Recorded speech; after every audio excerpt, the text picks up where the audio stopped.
Stay at 10. We see bottom.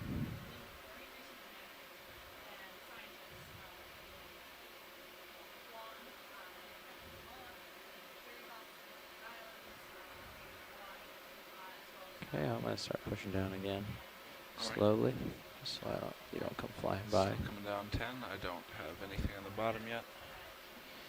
I mean, other than Sonar says we're 25 meters out. Altitude is 30. Descending. That's all right. Don't adjust. I'm gonna increase slightly on my end. There you go.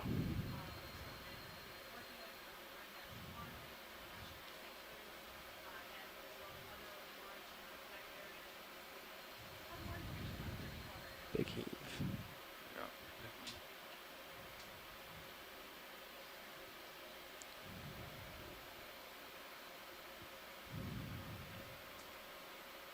Starting to get bottom on my sonar.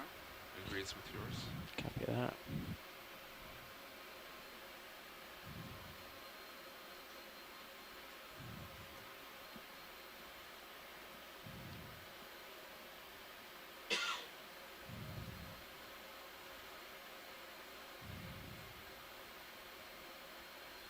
Stop here until we get a little more stretched out. Well, looks like we have corals on the bottom and a sponge. Delta 23.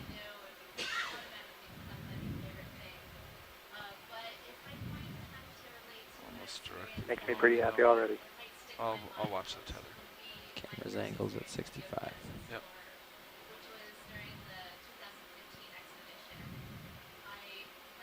Just getting bunched up a little bit. That's all right. Yeah, thanks for mentioning that, Bruce. I was working on something and not looking at the screen right when you said that. I didn't realize we were even on the bottom. Yeah, we're here, and it looks like a lot of life. So I see several corals. I don't know my corals, so I'm not the one to talk about those. And I see a couple of sponges, and Chris, you're on. Well, I'm going to, of course, wait until we get a little bit closer, but it's possible that the corals are bamboos, both of them, the one that's kind of tipped over and the one that's still upright. And the sponge could be something like Lefroyella, but again, we'll wait and get a closer look once they all get settled down. Yeah, and I see a kind of a yellowish whip in the lower right corner of the camera one, feed one. Yeah, I'm not sure what that is either. Could be another type of bamboo, perhaps, that's very sparsely branched. Or it could be something that's overgrown with parazoanthids as well. Yeah, it's a good start, that's for sure. Yeah, this is looking very promising to see so much right off the bat. Don't see any fish yet. We often see fish when we first settle down. We sometimes wonder if they're scared away by the ROV, and we see them reliably at the beginning of the dive because they're still not frightened as the ROV drops from above. But we'll see what we find. You can come down till you have an altitude of 30 or so. So, right, everybody, this is John Smith, your 30, 25, geology 25. lead. Currently, my biology co-lead, Megan, is on another call with an interaction, so she'll be joining us shortly.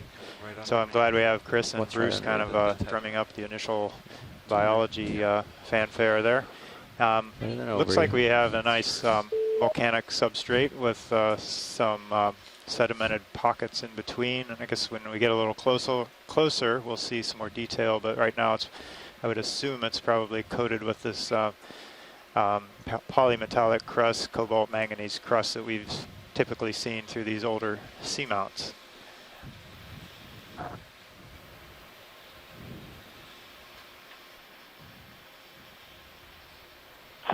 So I'm pretty sure that these tall, leggy colonies right now are some type of bamboo coral in the family Isididae. We've seen a lot of these, and these are not unexpected, shall we say, at this location and at these depths. So it's not clear what species they are. Scott Franz can talk a little bit more about the status of bamboo taxonomy.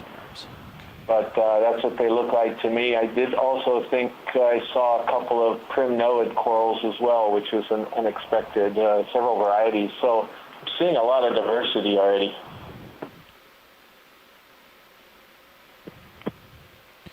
We landed a little coral field here. Yeah, that's this is a good density, too, of organisms. I don't know where we are in relationship to the ridge crest and what the currents are like, but there's a nice, looks like there's an organism every meter or so. It also looks like maybe... Watch leads was pilot? that Metallogorgia? There's probably a squat lobster in there. I'm guessing about the coral, so don't take my word for that. I think you can only talk to... Yeah, I agree, Bruce. I'm pretty sure I did see Metallogorgia, and this is a yellow form of Keratoistini, and I've forgotten the specific name for it. Right now, they're just considered temporary names until they've been fully named, and perhaps Scott's on the line and might be able to speak to this beautiful yellow one that's right in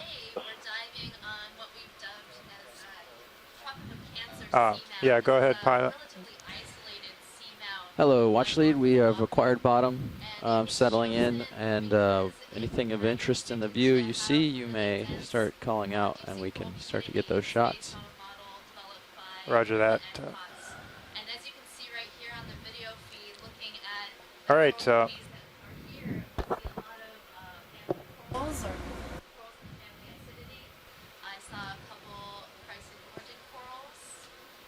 right, everyone. They're on shore. I've been informed that by the pilot that we've acquired bottom, and we're kind of set up for science operations. And so if you have anything that you see in the current view, or you would like to pan around and take a look at anything, zooms in or move in a certain direction, please let us know.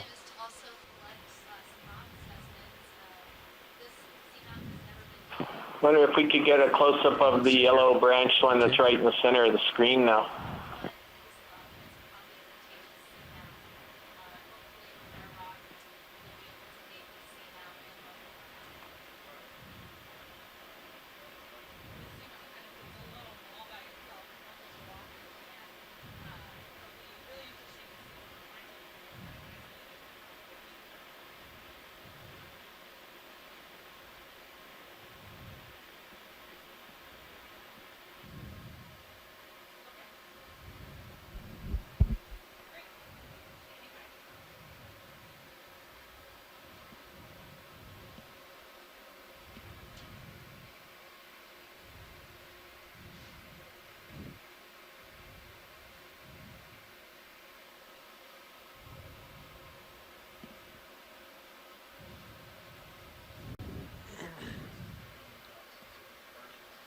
Video, I have swing arms out. Let me know if you'd like any lighting changes.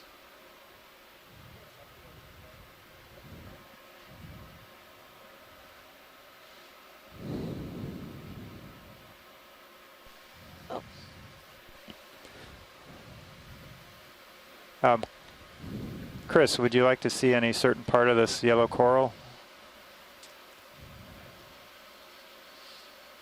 Sure. The branch points are crucial, but right now we're looking at the different bamboo, and that's fine. We could take a look at this one as well. I was initially speaking of that brilliant bright yellow one, but we also need to know what these other ones are as well. So whatever is the pilot's ready for zooming, it would be great to get a close-up. Okay. And you also got a nice holothuria and a deep water sea cucumber in the upper left. There is a kind of a bluish or purplish animal laying on the bottom. Can give me some leash. Pilot, could we take a closer look at this one in front, and then the yellow one to the right was of interest as well. Okay, copy that. Bamboo front and center, and then the yellow afterwards.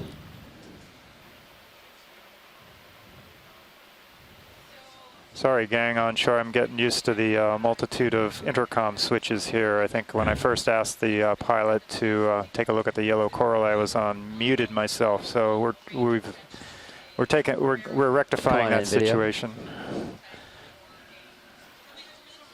Video, you can zoom on the coral in the current view. Do what we can with it here.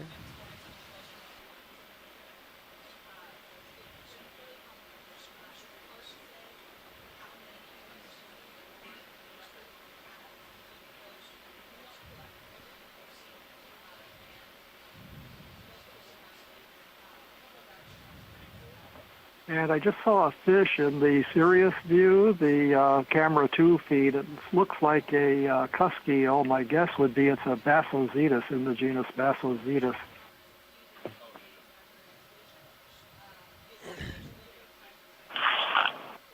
So we're looking at definitely a bamboo coral in the family Isididae. You can see peeking through some of this very dense array of polyps, a little black band, and that's pretty distinctive for members of this group.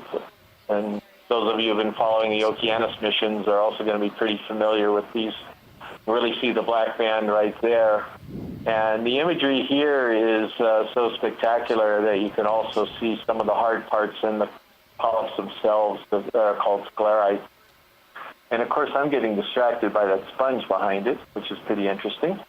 But in any case, I'm not really sure. I'm not very comfortable on identifying this type of bamboo, so we're going to leave it at that. Full wide. And undoubtedly, there'll be some still captures made afterward. There heaves.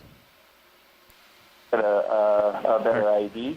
Sorry, pilot. All right. So, Chris, would you happy to move on to the? I think we're moving on to the yellow one here rather than the sponge, as we'd ask. So, looks like we'll get a good shot of the bright yellow sponge. Sorry, coral. Yeah, that's great. That's great, thanks. This is a good problem to have, an awful lot of targets right off the bat, and trying to decide which one to go to. That's a great problem to have. Yeah, I know, and many times we land in these areas that are kind of a good landing spot, not necessarily good for organisms, but this one looks like we got pretty lucky with.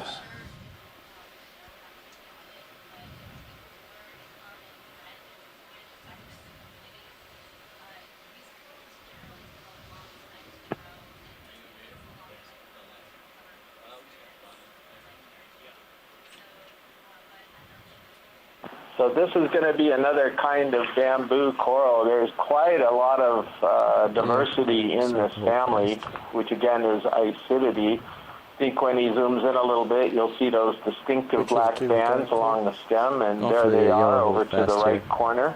They're a little fainter on this one.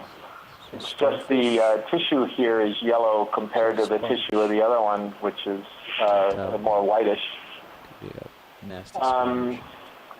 I'm going to have to consult some resources here to even get you a little bit close to what we're currently calling this yellow one, because you don't see it that often. But in any case, it's definitely a bamboo. Yeah, I noticed up higher there's a, looks like a dead branch or one without the yellow coating on it with maybe a some kind of a crab, or is that one of those squat lobsters in it? We're coming up on it now. You'll see it soon.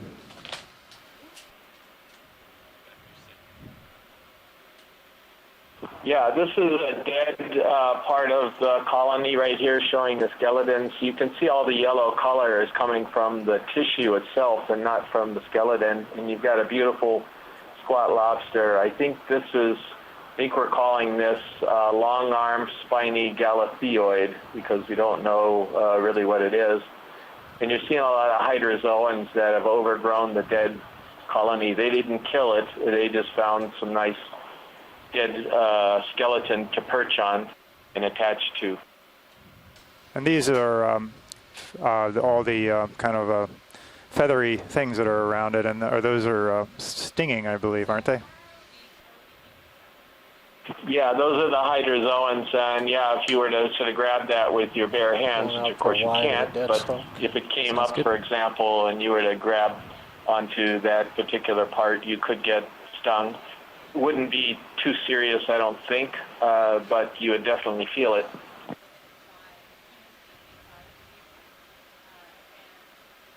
The important thing about bamboo corals is where they branch, and as you can see from this particular view, they're branching right above these black banded nodes, so that'll help narrow down the group it belongs to. I would refer to this one, for the moment at least, as an internodal branching, but it's so close to the node that perhaps Scott or Les Watling would have a different opinion on that. Well, thanks, Chris, for the biology for geologists primer. And if I guess we're pulling back, is there anything else here in this scene that you would like to see before we start moving up the hill? Anybody else as well? Yeah. How about that little yellow one with the commensal right in the center that's over on the right center? Okay, I'll see what we can do. I think we're changing pilots at the moment. Stand by. No samples.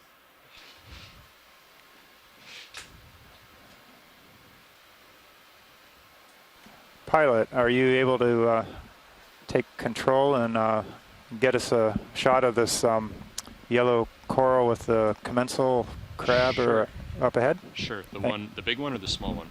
I think the one with the overroid on it. I think the one that's actually We the got one that straight big one ahead. already.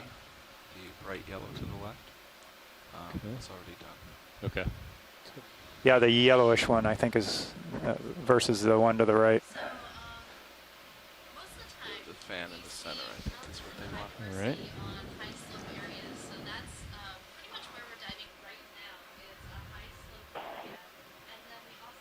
Jeff, I don't know if Tether to look at this stuff earlier. Yeah, we could. Do you want to move a little closer? A little bit. Yeah. When we do that, I'll let you work it out with nav. What direction? Okay, that's about 030, and maybe just 15 meters. It is a little steep. Yeah, that sounds good. So 030 copilot? Yeah, that would be good for me. And just, yeah, we'll do 15 meters. That sounds 15 meters? Yeah. Great.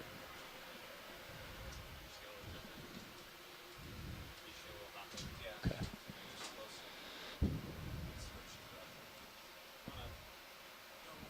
There's something at the base of the camera that I want to see also, just going off screen.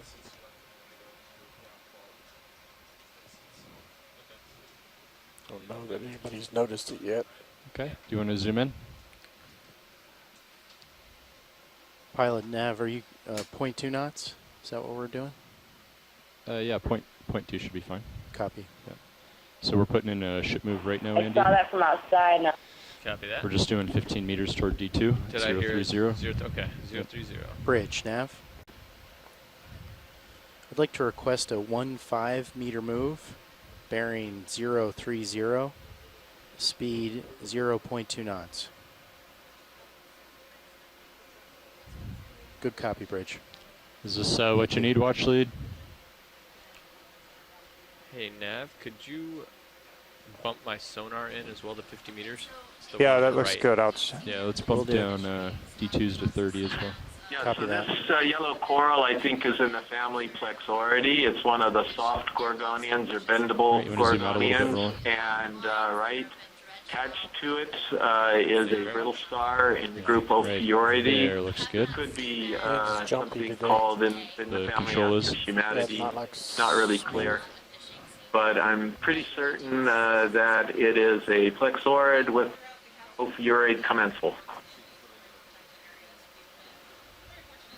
All right, thanks, Chris. Are we good with this Go ahead, Roland. specimen, and we can zoom on out and find something else or start moving? Okay, do you want to get lasers on? Lasers. Sure, yeah, Yeah. I'm fine with this. Nice shot, thank you. Lasers on. Hi, Al. Okay. Now, can you bump mine back out to 50? Woods Hole. And looks great so Copy far. that, There's Copilot. another Back out coral to 50. just right Yes, here. please. It looks pinkish to reddish with another symbiotic opioid. Thank you. Might be of interest. looked like So you we've might got have a been ship move decolored underway, bamboo. bringing Sirius a little closer to where D2 Just is to the now. right.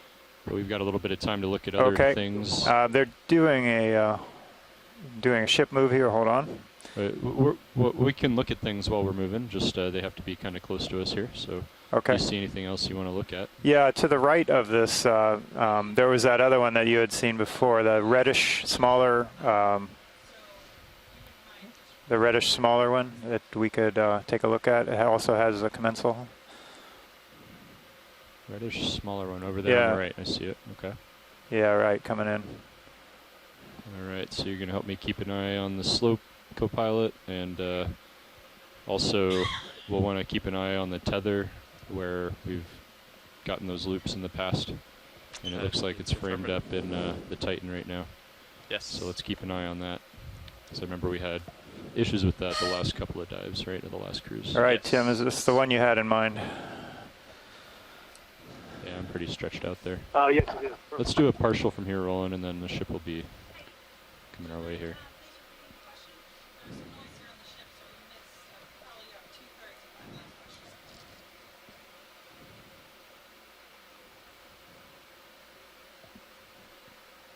Okay, have the lasers on there. Going a little tighter. Yeah, if we could get a zoom in on that.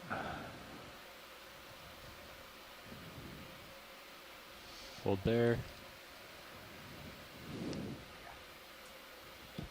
Kind of looks like a pair of gorges.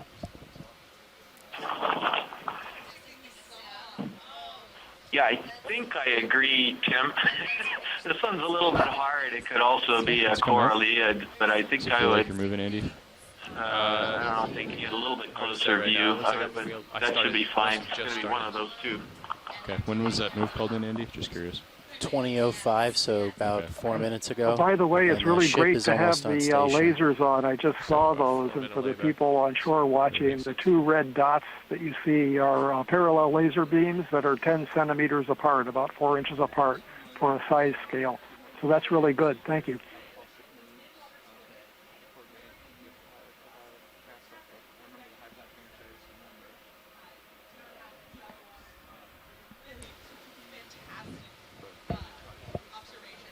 Okay, any other requests? Are you good with that red coral there?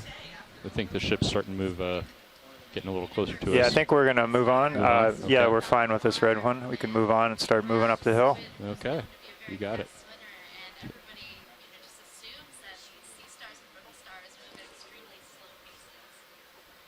I'm curious for the NCOS folks, is there any immediate feedback on what you're seeing compared to your models, expectations, dreams, aspirations, whatever?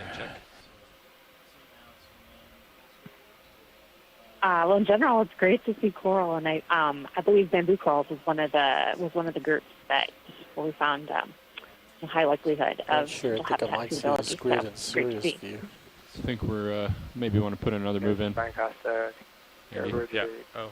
Originates are also on the list. You wanna, So another I'm gonna- 15? We are pretty happy to I see think we that. can do 20. Let me get lined up with the slope. I'm a little off center of it right now. It's Coming looking to like port. Okay, great. 5 to 3-0 Great. for me. So Off to a still good start. 0-3-0? We'll find out here. I don't know if there's any interest in zooming in on the That's sea what it's cucumber, the holothurian in the middle of looking the like to me screen. here. That's something you haven't looked at yet. We see them quite often on Actually, these we're probably dives. going to change it because he's drifting. Well, I'm moving over Yeah. to line up with the slope here. Yep. It's a purple sea cucumber and 2 sea stars on that coral. Oh, over here on the left? Oh, yeah, that's cool. Yeah, and Shoreside was Uh, also interested in the purple holothurian. Yeah, we could see if we could do that if that's of interest. We also have a sea star coming up, climbing into one of these coral so branches. what would you like trees. to see, John? Yeah, we're taking a survey here. Okay, we want to see the sea star, or we want to see the holothurian, or So Nav, I'm looking at anything else in view? Just taking off. to get me over there to where he is. Well, the sea star Copy is that, feeding so on the 0, coral. 1, You can 5 see the bearing, bare branch and of the then coral. That 20 might be zoom in, meters what we Roland. were talking about? And then if Chris Ma is Yeah, that works watching, for he me. might chime Okay, in. copy that. Yeah, I'm gonna let's call it we'll in. catch this. Cucumber's moving. We'll catch him while we can before he flies away here, and catch some of his crazy motions. It's undulation. Everybody loves the swimming purple sea cucumber. We can turn off lasers here. Lasers coming off. Help me keep an eye on swing arms and tether. So can anyone tell us, is this looks like a common one from what I've seen from shore, but of course this is the geology person Bridge, speaking. I'd like to request a ship move. 20 meters, bearing 015, speed good. You're clear on 0.2 everything. knots. Okay. Good copy, Bridge.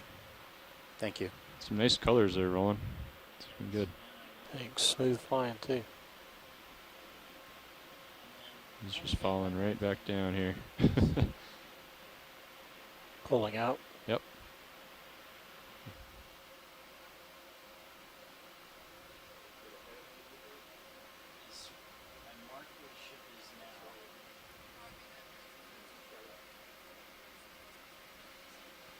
Thank you, Bridge. All right, ready to let him go? Full line. Okay. So pilot, your last move was at 015. Yeah, let's move Okay. on to take a look at the Sea Star if we can. Okay.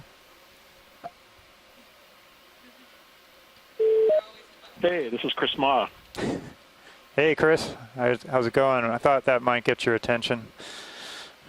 Is this John? Yeah, this Welcome is John. to the driver's seat. Oh yeah, there's a lot of switches and lights and screens and crazy stuff to. Anyway, so the sea cucumber that you guys are looking at, if I'm not mistaken, is in the genus Pelopatides. I just put it into the forum chat, and I suspect. So, and what you're seeing is a swimming motion that it does when it's probably agitated. The sea cucumber might have been alarmed by the sub, or it might just have finished feeding and go has just taken off to go find new greener pastures, so to speak. These are sort of what's called facultative swimmers. They don't normally swim, but they can when the situation requires it. So there's one sea cucumber, Pelagothuria, which is the one that you saw that sort of mimics a jellyfish, which swims all the time. It lives in the water column. These live on the bottom and just kind of hang out there until such a time when they decide to get moving. All right, thanks. That's pretty cool.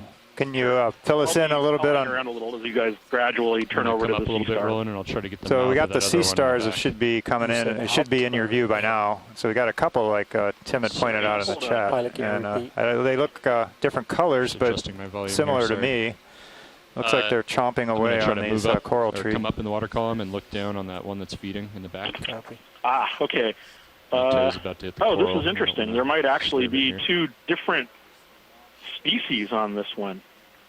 So there's the deep orange one in the foreground, which has all of the spines around the marginal surface, on the marginal side, and that I'm not quite seeing the top, but that might be of a plasoma or a acanthaster.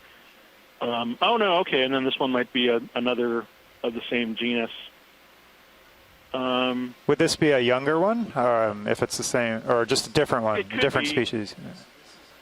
Both of those possibilities are good explanations for the sort of different morphological forms that we're seeing. They both share similar types of characteristics. I think they are the same one. So. I think we're ready to go to. I think these are Calliasters, Calliaster. I'll put that into the forum log in a minute. And they're distinguished because they have the really large, pronounced spines around the edge. Yeah, I'll see if I can get that one in view. And they have relatively few spines on the actual surface, on the disc itself. Yeah, I got a question. So when they feed like this, it looks like they really clean the branch off all the way around. So is this like eating a corn on the cob kind of thing where you like rotate it all the way around? They're spinning around, or do they go up and down and come down on either side, or do they eat it all at once from all around the thing, or do we even know? From what I've seen, really nice they here, will Ron. climb from the bottom, and they will invert their tube feet, their stomachs, and they'll just start devouring. Yeah, so you can see when these are actively feeding, you can see the tube feet. The stomach actually everted out onto the surface. Let me know when it's time to go in. And the stomach essentially digests all of the soft tissue. Yeah, that was confusing. From the stock I'll use Copilot now. Coral. Okay. And so that's what you're seeing here. And then they head out to sort of a particular point along the edge of the coral, and then they can either stop or they can just continue. But oftentimes you can see these right along the tips, just hanging precariously on the edge in what seems to be a very acrobatic way. But really, those tube feet just sort of adhere onto those things really well. Is your heading changing, Andy? I also suspect that the spines on the tube feet grooves help them stay attached in some way. Some of these, you can see on the bottom of the coral, the bases, they're completely devoid of any tissue. So they start at the bottom and they work their way up. And some of those sea stars can remain on these corals for quite a long time by human standards. Scott documented one about a year or several years ago, which observed on coral for a year. Yeah. They just lived on it, feeding on a coral for a year. All right. We're looking at a fish now. So. Yeah, so maybe we'll pass the baton over to Bruce Monday if he's still there, and get an idea on this and what the story is. Are we still moving, Andy, or serious feel like it's settled out? Okay, this is something that I had mentioned when we were talking about what we might expect to see on these dives at the beginning when we first were going down. This is a cutthroat eel in the genus Synapobranchus. And in the view that I have now, that'll come up on YouTube in a few seconds, you can see the dorsal fin, the fin on the back, starts very far back on the body. This is a species called Synapobranchus brevidorsalis, meaning short dorsal fin. And even with this view from the top, which usually isn't ideal for identifying fish, we can get the one character that helps us identify the species, that very short dorsal fin. They're called cutthroat eels because the gill openings are placed low on the throat, adjacent to each other, very close, so it looks like somebody has just cut a couple of little holes on the throat of the eel. 4 minutes. The joke is that they're very ruthless poker players, the cutthroat eel. But this is a major predator down here at these depths. They're relatively active for animals that live in this sunless, very cold environment. They're fairly large for animals, one of the larger free-swimming animals that live at these depths. They feed on crustaceans, on small fishes, basically whatever they can grab. So it's an interesting observation, a Synapobranchus brevidorsalis, cutthroat eel. Yeah, let's come wow, thanks for all that info. That's interesting fish. So we're kind of pulling back on the view. We're moving up slowly. Anything else anybody sees here, or we continue up slope?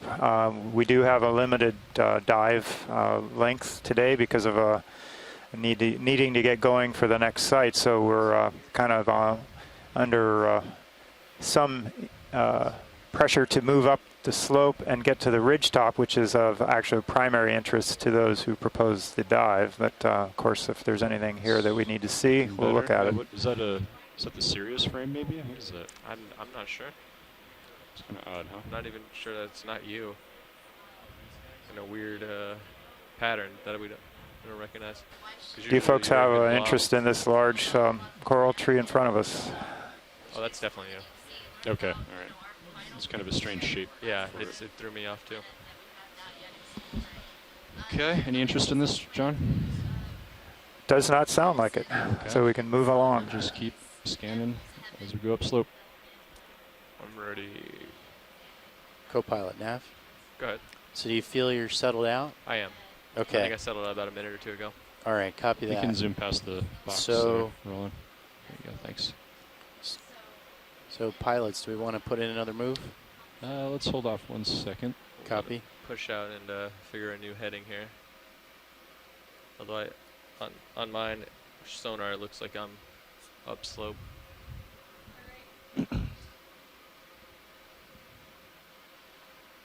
Yeah, almost pointed right at it. Pretty similar to what we were at 015, so. Yeah, I imagine that's going to be close to it. I agree, that looks good. Let's do a quick zoom here.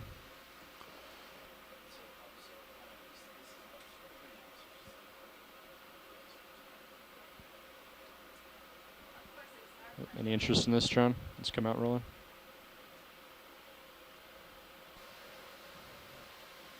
Hey, John? Yeah, no, I don't believe so. Okay, let's go full wide.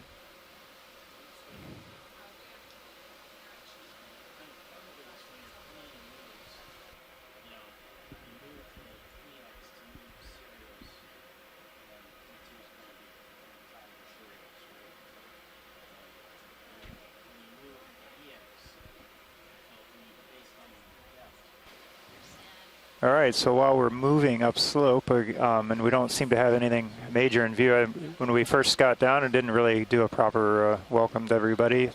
This is Okeanos Explorer from the broadcasting live from the Musicians Seamounts north of Hawaii, north of the Hawaiian Islands. We left Oahu yesterday, arrived here early this morning, did some mapping, and got ready to had to do a little change in the dive site based on the new data, and we are down. First dive of cruise EX1708. EX standing for the ship, the abbreviation for the ship Okeanos Explorer. 17 the year, 08 their 8th cruise of the year. So kind of a shout out to the data managers. We got to keep all these, everything's tagged to the cruise ID. If you don't know what belongs to what cruise, you're in a lot of trouble. It doesn't do you much good in the end if you're trying to do some scientific work with it. Okay. Any interest here, John, or we can keep moving? Just do a quick scan. It's a big coral. Yeah, would any... There's a really nice sea star over to the right. Okay, we want to go with Sea Star or a big coral fan. Any other input? I guess we'll take a look at the Sea Star here. Okay. Yeah. Let's do a the snap fan will zoom be on there. this Don't here worry. ahead of us. What's that? Hold there. Crinoid. Oh, Okay. I said you'll get back to the fan soon enough. Don't worry. Yeah. So we're passing over. That's a feather star, a crinoid. Oh, that's a beauty. So this sea star is called Hippisteria muscipula. I described this one a couple of years ago. This turns out to be a fairly widespread predator of these corals. As you can see from the lasers, it's quite a big animal. And I've always had an interesting take on how old some of these animals are, because they get so large and there are so few of them. We're also seeing these brittle stars, which live commensally as associates on these corals, and every once in a while the submersibles approach them, and I think it's the vibration or something, but they just take a nosedive off of the corals. These are those ophiacanthids, and that's that little sort of orange floating bit that came down from the top of the coral just a moment ago. But the sea star Hippisteria, these are predatory corals or predatory sea stars on lasers, I think. They feed on cnidarians all around the world, and these deep sea ones, the ones that live between 1,000 and maybe 2,000 meters, there's at least, I don't know, 3, one of which is this one, and there's at least 2 that I discovered on the last leg of the cruise. Okay. But you can see the disc is really inflated with water. Yeah. There's lots of spines all along the surface, and all along the bottom of the coral, the tissue is completely gone. And that's because the animal's been slowly making its way up, and eventually it'll make its way up to the top of these branches. And the stomach will have digested all of the tissue, all of the polyps off of the surface. Like I said, they can do that. They do that very slowly and very surely over the course of several, probably weeks to months. So, Bridge nav. It's always interesting to watch. 05. Anyway, request another ship move. I'll let you get back to it. Looks like we're looking at 20 meters. So have a good time, and I'll be in touch again. Starboard a bit. Okay, thanks very much, Chris. 0.2 knots. Thank you, John. Good copy, Bridge. Yeah, we'll wait to hear from them. I know there's a push to get up to the top of the ridge here. Aloha, everybody. This is Megan Putz, your biology lead. I just came off a live interaction call, and I'm back here with you guys, ready to dive.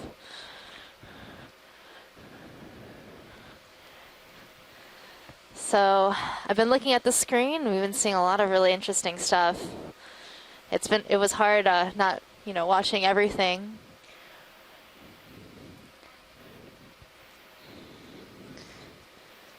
It looks like there's a Chrysogorgia there. That's a genus of coral we haven't seen before. We haven't zoomed out on the Chrysogorgia yet, Bruce? Underway. Okay, thanks. Now, that may be the first one we've seen on the side. I thought I saw one right when we hit bottom. This one looks more bottle brushy, might be Chrysogorgia geniculata, and there's definitely associate in there. I know Tim Shank mentioned that he'd be interested in looking at as many associates as we can find. Okay, that's fine.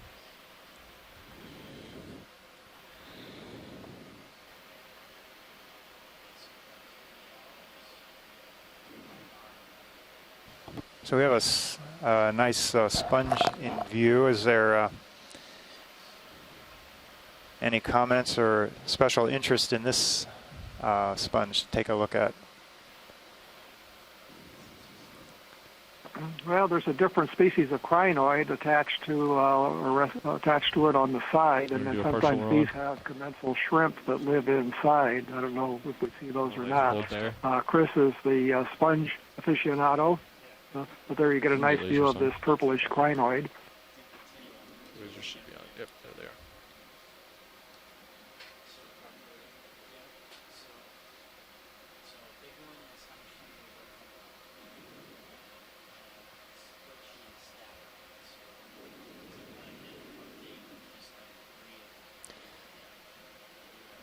So this sponge looks like it might be in the subfamily Corbitellinae. Definitely a glass sponge. I know you do. Might be a Regadrella.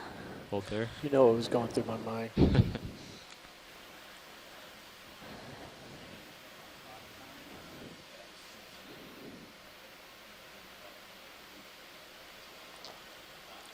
So I'm not seeing anything inside. If there are any shrimps inside, they'd be way down. Well, sometimes there will be a pair of shrimp living inside of these. Yeah, I've definitely seen that in those Walteria. Okay, let's come out. Looks like I have a little more tether now. Are we moving? We're heaving. But yeah, we should be starting to move right now. Okay. Yeah, some good heaves today, huh? Yeah, they're not regular either. Nice. Well, thanks to the pilots and videographers for that view. That was a nice tour. Yeah, that crinoid that we saw on the sponge might be lobster. in the family Xenometridae. You wanted to snap zoom here? And should possibly the genus Cythrometra species. It's that very distinctive purple color with the light purple ends. Okay, you can zoom out.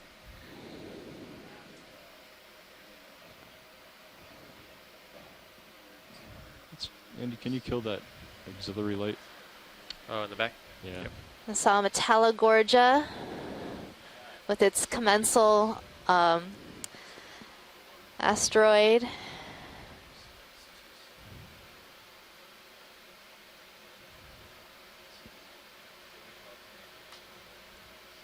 It's the LED upper and lower. Oh, it's the upper and lower. Yeah. Oh. Yeah. Go ahead, John. Yeah, I'd like to get a rock somewhere on this slope. Okay. You know, it looks like there's a lot to choose from, assuming that they are free, but you can look around and decide one is good.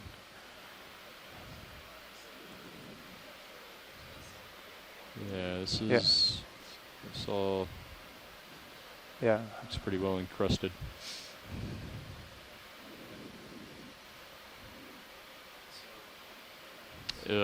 Are you hoping to get that before we reach the top of the ridge, or what's your objective? The rock here. Yeah, you know, like nominally get one near the start on the slope and then one up at the ridge, but we have a ways to go, so not a rush, I think. What do you think, Roland? Do you see any that are loose? Maybe that one to the left of that stick. So an interesting thing about Just that left of Metallogorgia Blazer's we mouth. just saw, it has this astroschemated Now right left of that basket branched star coral, upper on right. it, and it almost One at the always top of the has this screen. same star on One of it, those. and that star is Ophiuchreus Looks oedipus. like it might just be a slab of manganese or something. The round one. The round one. So you're all settled out now, Andy, right? Nav, when did that move start? Say again, co-pilot? When was that last move started? The last move was started 2026. The EX is on station. Okay. So you should be settled. I appear to be so. Okay, do we want to put another one in? No, not right not now. quite yet. We're Okay. looking for a rock. That might be tough because it's kind of down in between those rocks, Roland. Yeah, and So it's we're only just 10 looking around for a centimeters. rock right now. We're looking for something that's loose, right, John? But also looks like it has been in place for some time. Yeah, ideally in place is pretty much always what we go for. It's not always possible. Most of the time, a lot of the time it's not. But finding something that's loose, even though this stuff all looks loose, that's of decent size and heft and Big girth coral is there. sometimes difficult.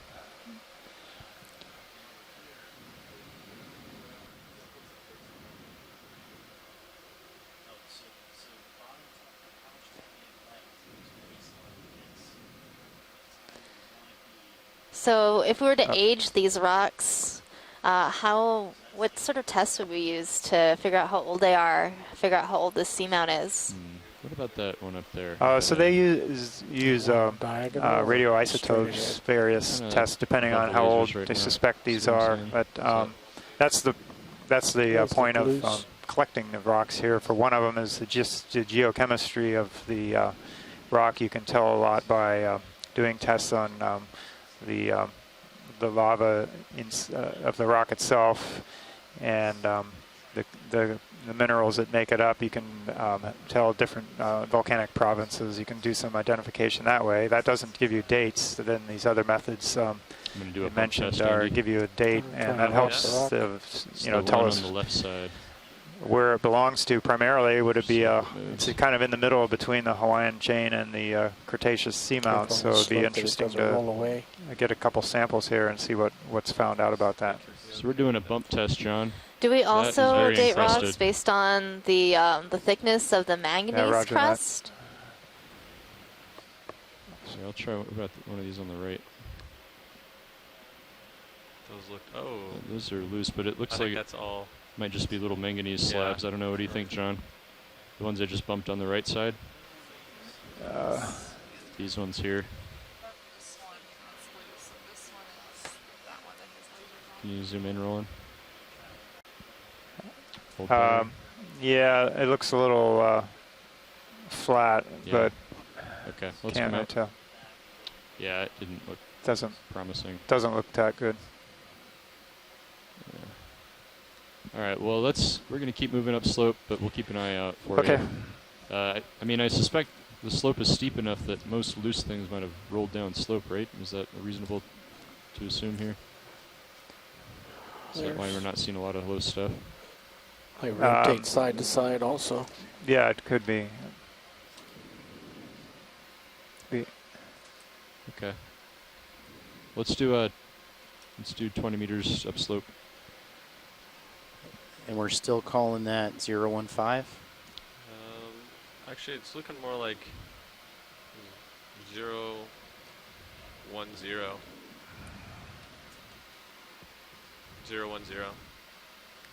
Okay, so this current track is going to bring us a bit north of the waypoint, but I think. Should I check with watch lead? No, I think they just wanted to go up slope. Gotcha. Until we get to the top of the ridge. Copy that. So 010 at 20 meters? That works for me. All right, I'll call it in. Some interesting coral. Shrimp.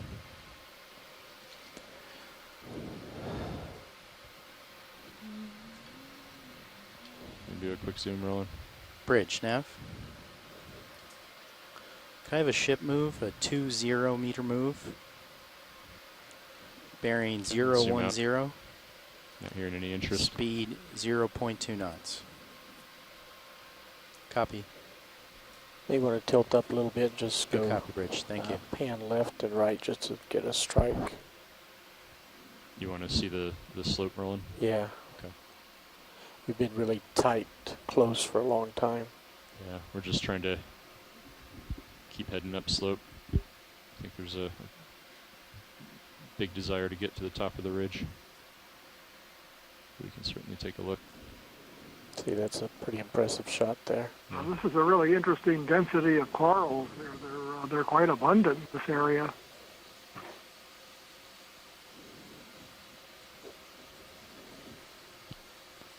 Right, yeah, this looks similar to where we landed. We're not much farther up, but as we continue up the ridge. Maybe check the other direction. Sure.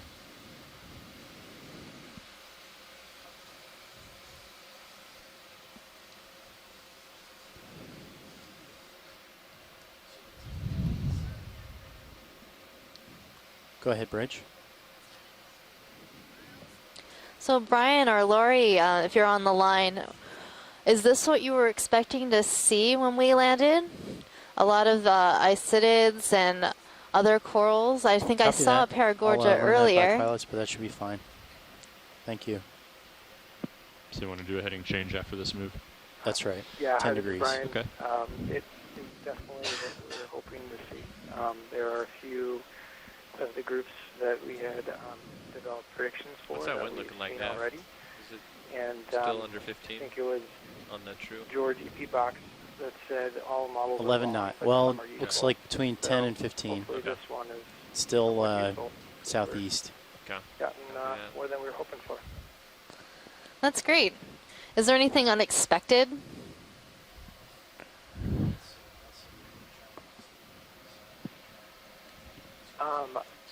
Well, I've just enjoyed already hearing the experts describe, so much more than I know, and I think that's really the thing that's been most interesting to me, is that these models are very 2D. They're not dynamic, but once you actually get to that place, there's always so much more that you can hope for. So it's been a great, fantastic dive already. Awesome. I'm glad it's working out.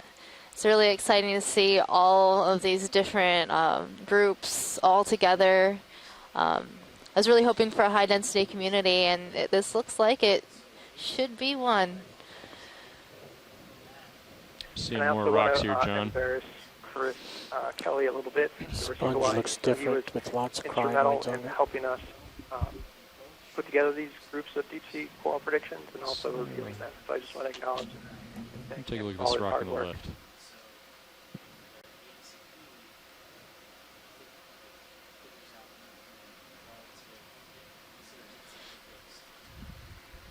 Yeah, Brian, when you see things that here that aren't actually captured in your model, what does that help you, or what does that mean, I guess? How's it looking, Andy? Sure, good question. He's pull up just a little bit more. Okay. Well, that last we are limited in terms of the number of taxa that we could model, over the and camera. also Yeah, the spatial higher resolution than my of elevation. the environmental data that we use to develop these. I'm going to try bumping So this rock having on those the left. additional species, that additional information can help us better refine these moving ahead. And also, of course, the higher resolution bathymetry and backscatter that the EX is collecting will certainly do that as well, so that we could take that information and create finer resolution and hopefully finer thematic prediction for an area. A little bit. Okay, thanks. That might be Appreciate kinda that. big though, huh? Yeah. That one may be right under it, though. You want to zoom in here, Roland?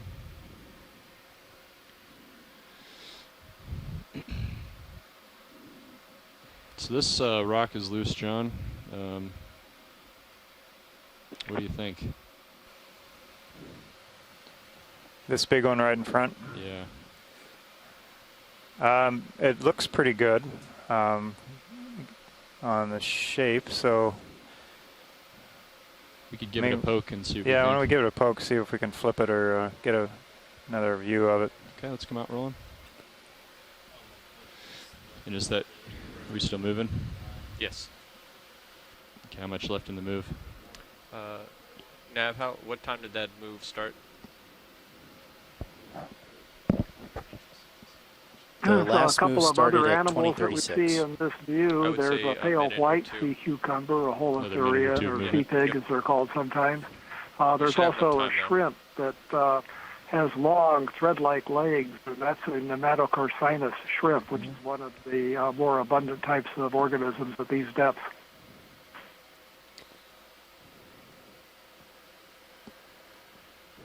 Well, Tina just pointed out, so we're seeing some stichopathes. Hopefully, maybe the rock that we collect will have that as a secondary sample. Yeah, I'll stop moving behind you. Ooh, bonus sample. Bonus. Bonus. It's always good to have bonuses. If you notice on the quad split, when we're setting up a sample, I modify the camera so that you actually get 4 different angles of the sampling process. Your hydraulics are online. Okay, thank you. And just in this area, I'm seeing Yes. nematocorcinus shrimp. Perhaps Isidid, Acanella weberi, right in the middle. If we zoom in, we might be able to see that. But right now, we're focusing on this rock. There's a glass sponge. A lot of diversity.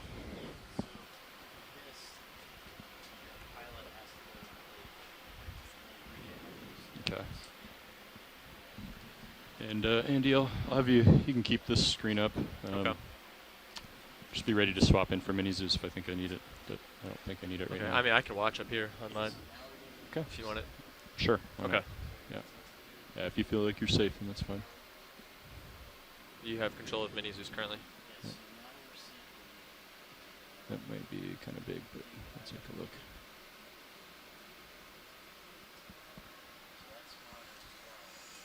Okay, hydraulics are up. Hydraulics are up. And put on force feedback.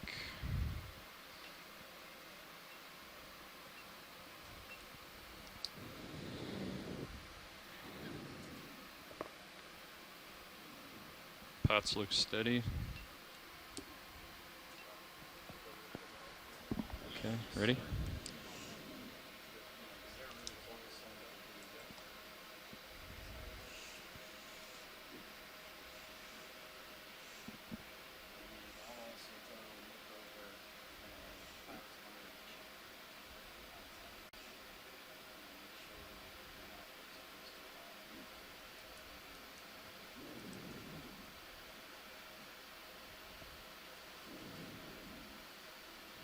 What do you think, John?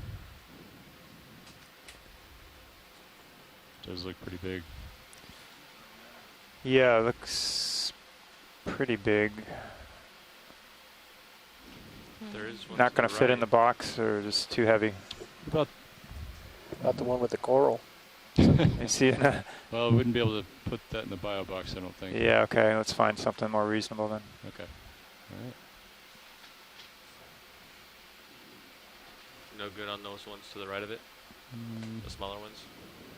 You could try it, yeah, why not? What about one of these smaller ones, John? The ones that are right next to it? Yeah. Yeah, maybe the bigger of the smaller ones. The one right here? Yeah, right where your claw is. Yeah.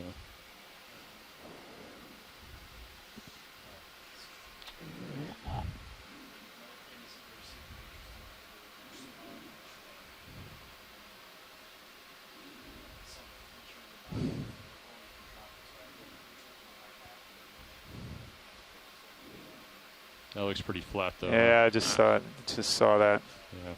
Why don't we, unless you see anything else in there, yeah. why don't we abandon and Hey. Move. All right. Can you move Mini Zeus over for me? Taking Mini Zeus. I don't like that. I do that all the time. I know, it's because some of the camera sticks are Yep. Come on, light stop that. and some are not. It's confusing. There you go. Thank you.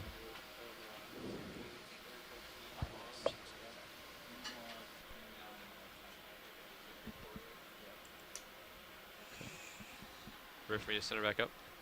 Sure, yeah. To the position that Roland likes. Where do you like it, rolling at the toes or ahead? Just slightly showing the toes. Okay.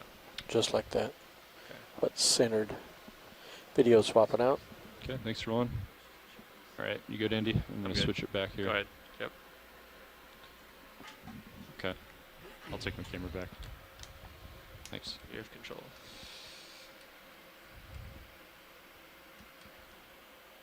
I'm going to bring hydraulics down. Okay. All right, everyone on shore, we're doing a little musical chairs of control room and moving on. Actually, John, do you mind if we do quick introductions? No, let's go ahead and do that if you guys are set with that now. Great, yeah. Well, in the pilot seat, you've got Dan Rogers. As navigator, you've got Andy O'Brien with John Mefford in training for nav. As co-pilot, you've got Andy Lister. In the video seat, you've got Caitlin Bailey. And clipping in the back is video engineer Roland Bryan. And we're all with the Global Foundation for Ocean Exploration. All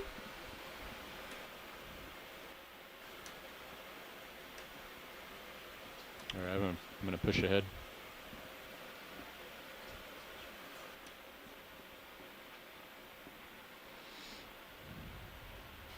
How about some of those, the scientists on shore, if you'd like to introduce yourselves briefly and maybe what your specific interest is.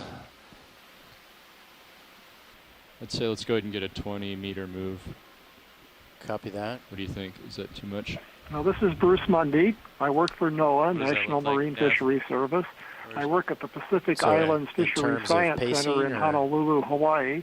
And my interest is on the fishes that we see on these deep-sea dives, on the what species we see, or the genera, the higher-level classification, because we often can't identify species without a specimen. Sure, we have time. So right now, it's looking, according to Bathy, we're about 40 and I'm also meters away. interested in the distribution of those fishes. We're 50 meters away. All right, thanks, Bruce. Copy that. It's looking pretty flat now. And you can bump my sonar out to 50. Anyone else like to chime in there? I see a number of people in the chat. I don't know if everybody's how everybody's connected there, but if you'd like to say who you are and where you're from, please do. I like this one on the left here. We can head that direction if you want. I can turn towards you. Center up on you. Well, what direction are we moving? Yeah, co-pilot nav, that's what I was just about to... Yeah, we haven't picked that just yet. So the waypoint is obviously over here, but we're just continuing upslope here. Kind of going upslope, and I mean, we can stay where we're at. It's 10 degrees. Yeah, I think works. That works for me too. That's fine. Kind of kitty corner. Yeah.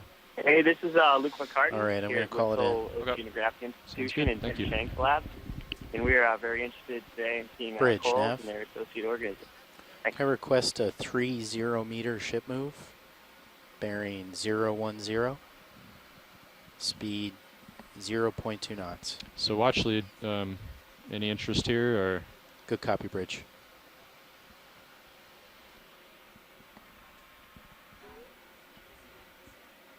Okay, let's do a zoom. This is Esprit Saucier from Brigham Young University in Hawaii, and I'm interested in bamboo corals, particularly Catarrhicidae, and just the soft corals that we find here in the deep sea.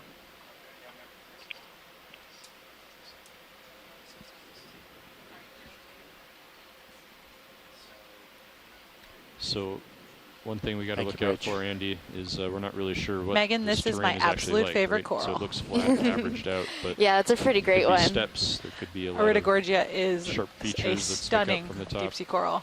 you know, so we want to keep a close eye I on love sonar the and on spirals. cameras and make sure we don't. Only downside about get collecting things like surprised by any this is features they're on top. very, Sure. they like Yep. to Copy puncture that. everything they touch. They'll go straight through plastic bags and like cause giant messes. Oh no. And why would that be?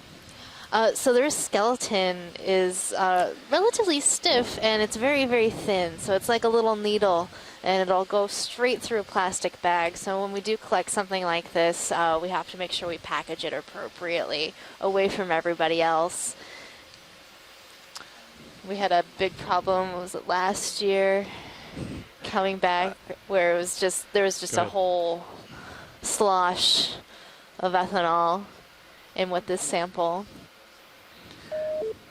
So, Iridogorgia is known for its big spirals. Right. What are the spirals? Why does it spiral like that?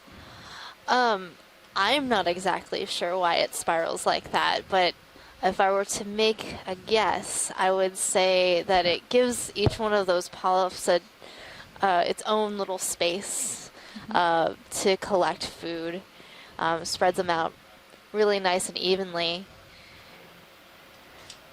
Maybe Les or someone on the line knows a little bit more about why you would choose a spiral shape if you were a coral. Rack force focus to the back. Try to hold it steady.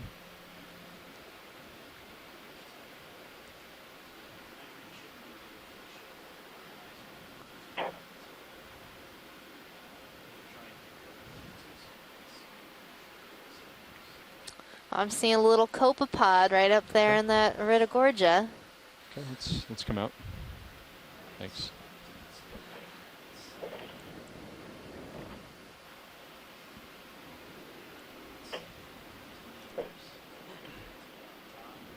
In this specimen, it seems You can pretty zoom dense with past the the skin on the spirals. right. So I'm not sure. It might be That's fine. Magnus spiralis, Iridogorgia Magnus spiralis, or it might be something else.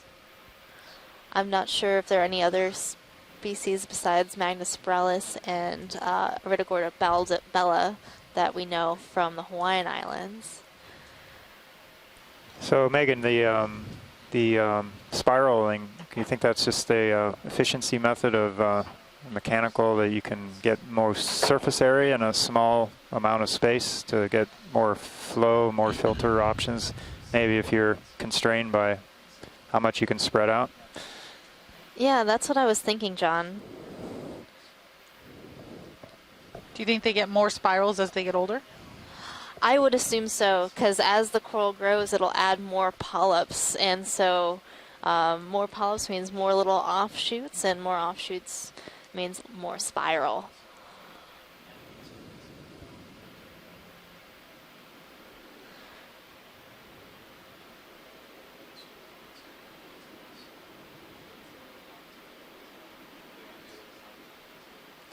So Tina Molitsova is saying that it's better to have a spiral if you're only branched on one side. So the Iridogorgia, the branches only come off from one position on the coral stalk. So by spiraling around, you spread out your corals more, or polyps more evenly.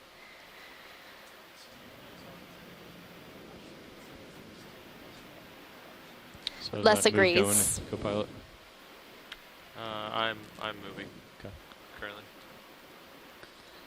There's another Iridogorgia. This one looks like a different species, more like Iridogorgia bella. So the difference between Magnus spiralis and bella is that Magnus spiralis has very wide looping spirals, and bella has a very concentrated, narrower spiral. Yeah, pilots were just about complete with So that this move, one, of all the that EX. spiral is Okay. concentrated at the top, and it's very tight. Another few minutes. Copy that. What are those big corals looming in the background? Now those look like bamboo corals. Do you want to do a quick zoom here? It'd be good to, yeah. Hold there. Let's get a zoom. There's a associate. So it looks like this Iridogorgia has Okay, we can perhaps pull a lasers. shrimp Yeah, you got in it. the middle of it, Okay, hanging out in zoom that in. spiral. Let's see if it's actually a shrimp. Sure is. Right. Oh, look at that guy. Isn't he adorable?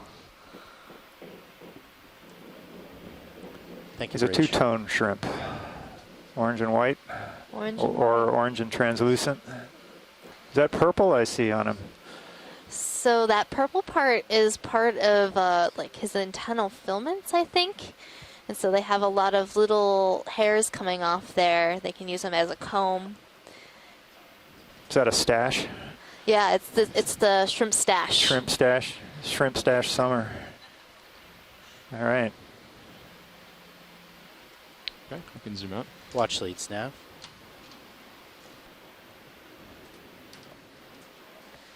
Okay, sure.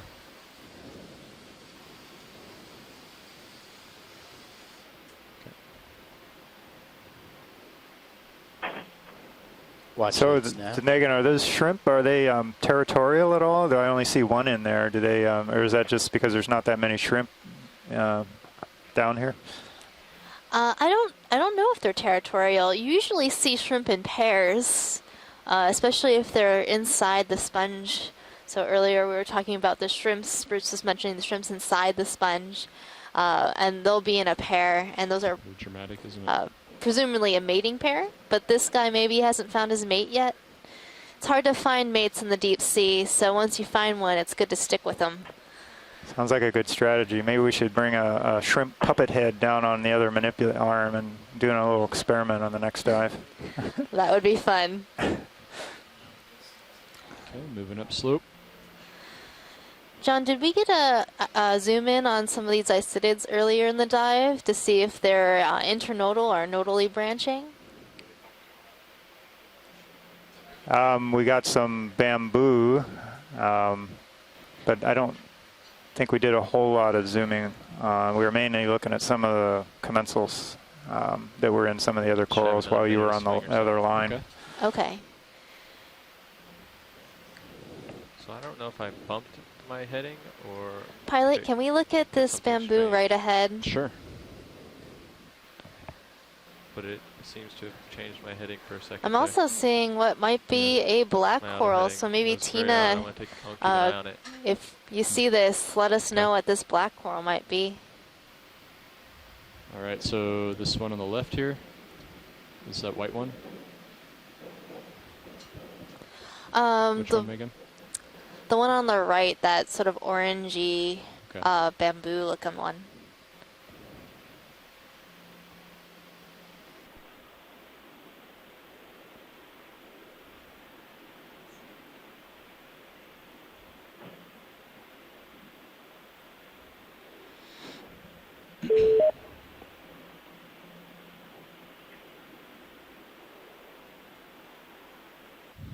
Okay, can zoom in. Watch leads nav. Go in tighter. I think they want to look at the branches here. Hold there. They may be on... So this two. bamboo looks like it's going to be nodally branching, though we have found some bamboos that do both internodal and nodal. And that means for those folks at home that aren't familiar with bamboo corals is they have this calcium skeleton interspersed with a proteinaceous part, and that allows the bamboo coral to flex and move in the current. And some coral species have those nodes of protein connecting at the branching points, and some have it in between branching points. And that's important for identification. So right now we're seeing that they're branching at those nodes.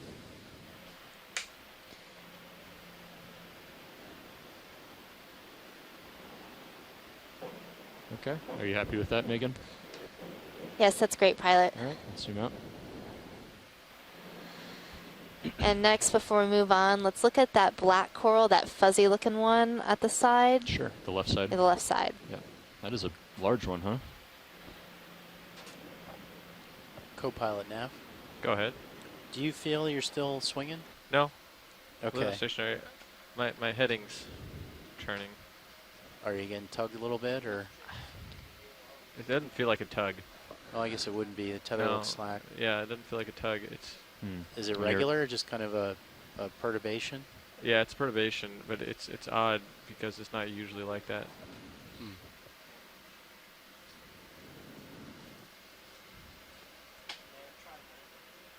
tether's clear. Yeah.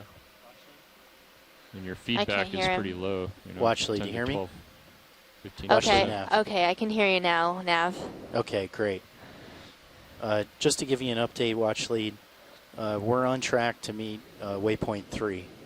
Great, that sounds awesome. We like being on time. Lasers coming on. All right, thanks. That is a large coral. This is a very large coral. Lasers should be on. Lasers are on, yep. Okay. Les Watling on University of Hawaii says, woohoo. And that last bamboo we looked at, Les is also saying that it might be part of the J clade. Not quite yet. Not quite. So the taxonomy of these bamboo corals is pretty mixed up, and we're still trying to sort it out. And so we've been breaking it up into these clades Lasers off. Lasers off. within the subfamily Keratoisidae. So what's a clade? That's like a clan or a cousin or another part of the... It's like a group that isn't quite a genus, isn't quite a family. So it's like within each family there can be subfamilies, and then within subfamilies we can have clades before we get to a genus species level. Okay, thanks. You can see the tethers getting blown in that Looks direction. like we have a little bit of a sponge versus coral action going on here. Oh my, oh my. Who's going to win? I think The coral looks pretty dominant. over here. Yeah. Well, now that I'm seeing it, I think this isn't a black coral, actually. It might be a chrysogorgid of some type. Les might be able to tell us. Les is saying in the chat that the short branches off the axis is very unusual. Yeah, go ahead.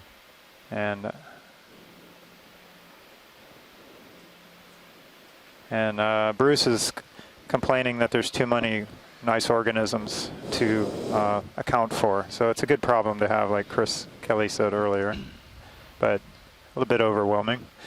A lot of stuff to look at. A lot of stuff to ID. Okay, is that enough for an ID, or? There's What age can you put on this? Yeah, let's zoom out. Did we, yeah, Tim Shank's asking about a red worm on the upper right side of this. I did not see that. If we could. Upper right, red worm. Red worm. Associate, possible red worm, question mark. You want to zoom in partial? I am. On the right-hand side, upper right. Yeah, go ahead. There, okay. maybe. I think, yeah, I think you're getting there, pilot. Okay, keep going. Or is it a shrimp? I'm kind of betting on a shrimp, but yeah, I think it's a shrimp. I see an eye, and I see a purple Yep. Yeah, I stash. think that's a shrimp. Okay, let's zoom out.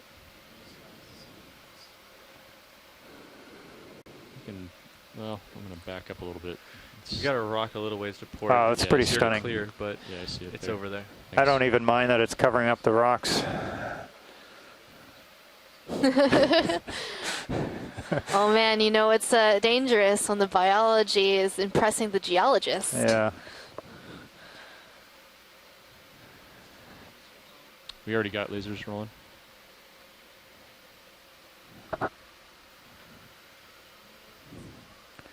I think I'd rather have that as a... Oh, what do we got? Oh, there's Another shrimp. Another shrimp on the right-hand side, and there's something flipping on the left-hand side, Here. too. Yeah, we got a couple I see interesting let's go to the left. And then things that are growing in there. Rock over there, Andy. Sure. I think we're pretty clear, but... Yeah, you're clear right now for sure. Just so I'm not drifting over there. So Megan and John are someone on the phone. How old would you say a coral this big is, on average? Well, I don't know that much about the growth rates of chrysogorgid corals, but in general, these corals are relatively old, especially when you see them this large. Perhaps Les knows a little bit more about the growth rates of chrysogorgids. Okay, go ahead further. Hold there. Yeah, Tina Maletsova says that we don't know about the aging on this pleurogorgeous species, so There's a fish that may coming in answer right that now for the moment. in your manip cams. Oh, really? Little one. We've got a fish. Let's zoom out real quick. All right, so there's some discussion amongst the scientists on the chat about collections, but it sounds like Les says we already have one of these samples, so I believe unless there's some other zoom in comment, we will move on. Ah, fish. After we see this fish. After we see this fish. Let's go for the fish. Yeah, zoom on the fish when possible. Yeah. He's not cooperating, but... This is another, this is the cuskeel. The cuskeel in the family Ophidiidae, but you're right, he's not cooperating, and I can't get a good look at it to say what genus it might be. This could be one of the mystery ones that we haven't been able to identify well. I think we've been speculating that these, let's see, now I get a better view. This might be something called Bassogigas, Bassogigas.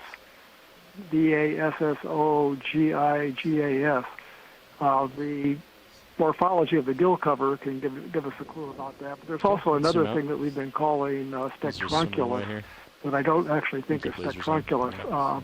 That this could be. You can see it had thread-like fin rays coming off of its belly up near the throat. There were two of those, and that's a characteristic of some of the cuskeel genera. The cuskels have reduced pelvic fins, the fins on the belly, and they're reduced to just a thread-like fin rays. So, Bruce, I saw that this fish had a split fin ray. Is that typical of Bassogigas, and is that a way to identify that genus? I'll have to check. There are a number of genera that have that. I know spectrunculus have. Of course, there's a whale shark. Fin rays, so it's two fin rays placed closely together. Some of the genera have only one, and I'll have to check about spectrunculus. Okay. I'll get back to you in a moment about. I'll have to check about Bassogigas. I'll get back to you in a moment. Okay, thank you, Bruce. Yeah, thanks, Bruce. And do you know the origin of the cusk part of the cuskeel name? What is that from? What does that mean? Cusk is a very old name for a relative of the codfish and hakes up in the eastern North Atlantic in Europe in the North Sea area. They're, as I said, relatives of the codfish. These cusks have a body kind of similar, elongate to the one that we just saw. So when people were finding these ophidiids, they thought they were a little bit like the cusks of the North Atlantic and also a little bit like eels. So they combined the names into cuskeel for the common name for the ophidiid fishes. Okay, thanks. Appreciate that. Yeah, so everybody on... we just need to move on, or? Yeah, anybody on Science on Shore, are you interested in this beautiful outcropping of rock? Oh, I mean coral. It is a nice rock, but the coral is kind of obscuring my view of it, but it is pretty nice. It looks like a really dense community of bamboos here on this rock. They have just come in. There's even that bright yellow one, so there's more than one species here for sure. And they're all clustered on these rocks. And the great thing about rocks like this is they tend to have a little bit elevated current, and you have a lot of corals coming to settle on this location.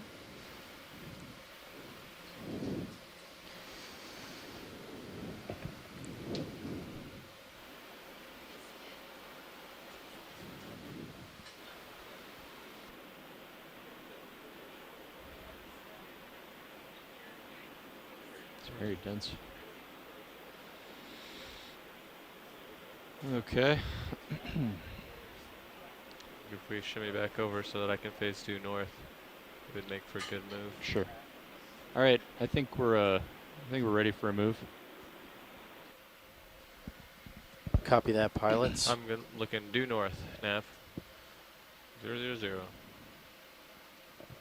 So Should we take maybe a longer look with the sonar? Is there any way we can kind of tell when we're going to hit the top of the ridge? Yeah. So we're starting to get close. Like D2, according to the Bathy's, about 30 meters away. So, Chris, we've seen a lot of corals now so far today. Would you consider this a large-scale coral community?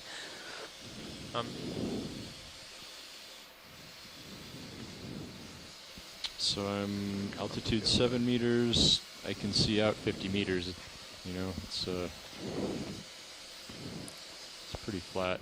We could kind of kitty corner, you know. We could go slightly to the northwest. Oh, start heading west a little bit? Yeah, and then we're making our way upslope and then also making tracks along the ridge. Okay. Or do you want to put me over you first, or do you want to just cut it? No, we can just cut it. I'm coming back down. So as an answer to an earlier question, the genus Bassogygus has two pelvic fin northeast a little bit. That two west? rays from the fin on the belly that we saw would be characteristic of Bassogygus, but it's also characteristic so we have of been at Spectranculus 10 degrees. Some of the other Ophidia genera, not all of them. Why don't we do a 350? We'll kind of follow what Sirius is looking at now. How's that? That works. So 350, won't that kind of move us? We'll still be off the ridge. What's that angle there? Along the ridge, along the slope. 309. 309. Okay. Yeah. Why don't we just Thanks, do Bruce. let's just do a north then. Okay. 000. Does that we can sound just good? do a smaller hop and then. So, Bruce, is that one of the fish species that you would expect to see here? 000. Back to north. I'll call it in. Yes, it is. We've seen them fairly often on dives at the steps in the region of the Hawaiian Islands, Johnston Atoll, and elsewhere. So this is definitely one of the types of fish that we would see. Andy, you might need to come down we saw another genus of cuskeel in the Sirius view, the scammer sled that's up above Andy, the D2 that's taking these great pictures near the bottom. We saw one earlier in the dive that was in a genus with a similar sounding name. That was Bassozetus. And that type of cuskeel tends to swim up off of the bottom more, probably feeding on crustaceans and polychaetes in the mid-water. The water's up above the bottom. But a lot of these cuskels cruise very close to the bottom and probably are looking for little crustaceans that are out in the open or polychaete worms. And some of them with mouths placed on the undersides of their head would even feed on things that are buried in the sediments, the fine sediment that we see. Thank you, Bruce. So will you typically find them on areas with lots of fine sediment, or do they kind of move around the features? Well, there's speculation, comments by Ken Sulak, who's in Florida, that's spent a whole career studying deep-sea fish, that we'd actually see more fishes if we were out in flatter areas with thicker sediment that would be habitat for greater density of crustaceans, amphipods, isopods, other types of crustaceans, and also polychaete worms. And he was suggesting that one reason why we don't see that many fish on these dives on the slopes of seamounts is because the habitat's not favorable for the food of the fishes. Oh, that's encrusted.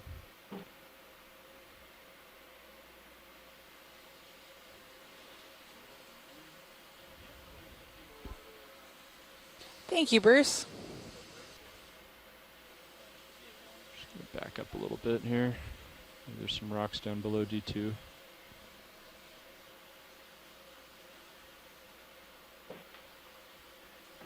It's also interesting to note that we don't see that many fishes in areas with high densities of corals, and there may be something going on there with the stinging cells of the corals or something else that makes them a little noxious for fishes. Unlike shallow waters where coral habitats have big densities of fishes and even species of fish that feed on or are otherwise dependent on corals, seems to be the opposite in the deep sea. When you run into areas with high densities of corals, you don't see many fishes. Maybe something in that pile. Bruce, do you think that's kind of something as simple as that they can't they can't see them and they kind of keep bumping into them because there's no light, or are they able to detect them size, but I don't by know other if it's means? flat or not. That's difficult to say. I would think that you're right about that, since there's no sunlight down here, and that's important to note, is that all of the light that we see is from the ROV itself. These fish aren't relying on vision for detecting things that don't produce light. Now, a lot of animals, including the corals, will produce light when they're disturbed, and the eyes of the fishes are good at these depths are good at picking up faint flashes of light and all. That might give a signal at some distance that there are a lot of corals in the area. Above the lasers. But the fishes are probably relying mostly on other senses like the sense of vibration, water movement, pressure waves, using pores along their head and body, and then also maybe a sense of smell and even taste for sensing other organisms and navigating. And, of course, there is the question about how noxious are these corals with their stinging cells for things like fish, but we know very, very little about the physiology and behavior of deep-sea fishes. The one on the right, I'm trying to hit the skid to see if it's loose.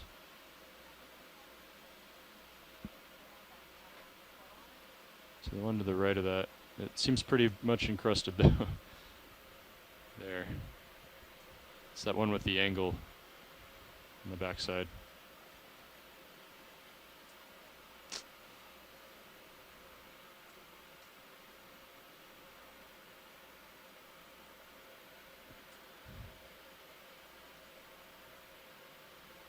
These look a little small on the right. Thanks, Bruce, for that explanation. We were kind of negotiating a rock collection here, so I kind of lost comms with you. Yeah, that looks a little, maybe big. Well, yeah. That's really big. Yeah. Which one? The whip? Okay. We can certainly do that real quick.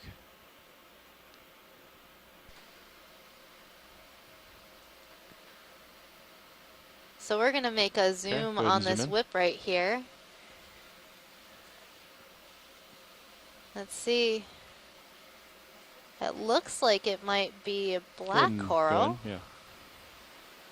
Maybe Tina, if you have any ideas of what this is?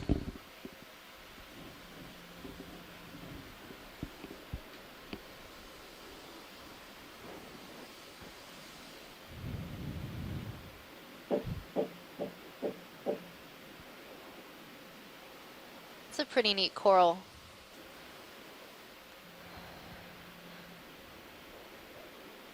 Let's come out a bit. The rocket's on is not a good candidate? No, it's too big. Okay. Actually, that one looks encrusted anyway. See the one on the right that has that sharp angle. I was looking at that one, but it's encrusted. Oh, can we look at that coral that's just up to the right? That looks kind of interesting. Sure. Go ahead and zoom in. It's heteropathes. Yeah, sorry. Yeah, Tina is calling this one stichopathes, not the one previous, and maybe this one heteropathes.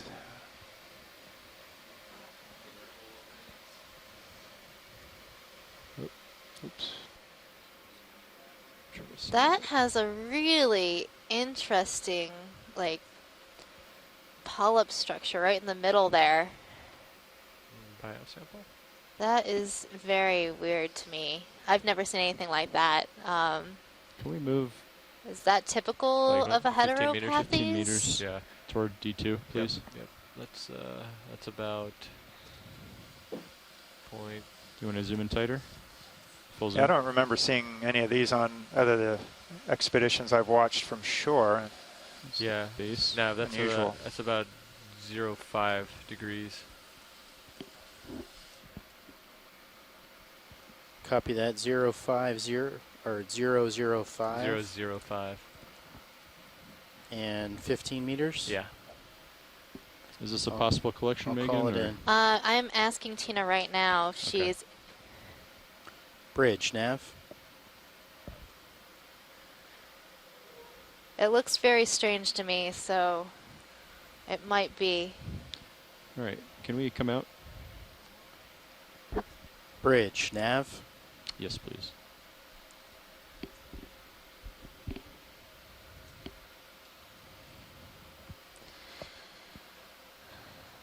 So, pilot, is the rock that this coral on a good? Is it loose? Do you think? The one on the left? The one that Bridge, that little black coral is on with the branches. Yeah, I don't think that would be loose. Okay. We'll check it when we collect. We'll see. Are we having a hard time getting a hold of the bridge? I think we are. So we need to put in a ship move. We're getting a hold of the bridge now in order to get further up. But we won't lose it there. We're just going to back up and maybe see if we can find John a rock. Okay. Got to get those rocks. That's right. Bridge, nav. Do you copy? All right. Get the rocks on board. I'd like to request a ship move, 15 meters at 005 degrees, 0.2 knots.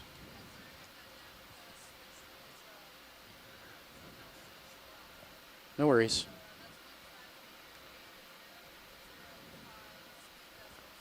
Good copy. Thank you, Bridge.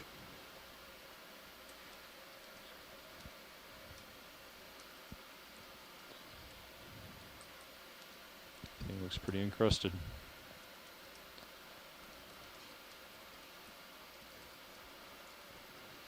There might be something on. No, it's encrusted too. Never mind.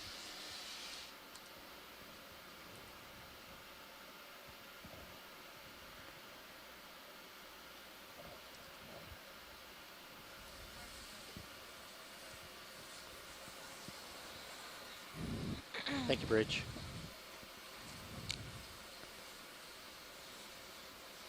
All right, let's see what we got here. So we're going around looking for some rocks. We have quite a bit of sediment dusting around here. And you'll notice that almost always we see the animals on clear rock and not in the sediment.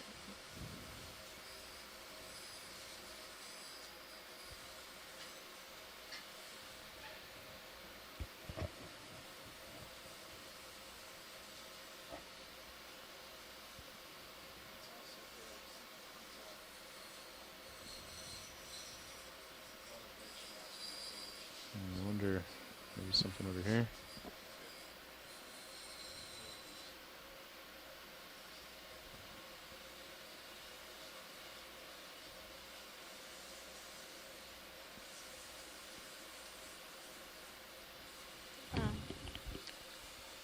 I didn't come down anymore because I was getting those random heaves. That's fine. They were very large. And you're right at the end here. Maybe one of these.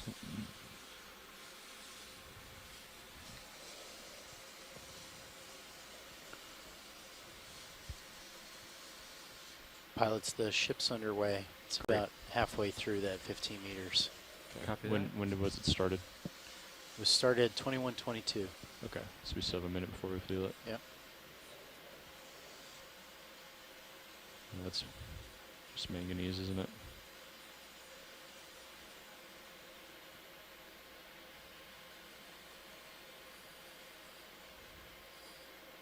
Hey John, what about this one here?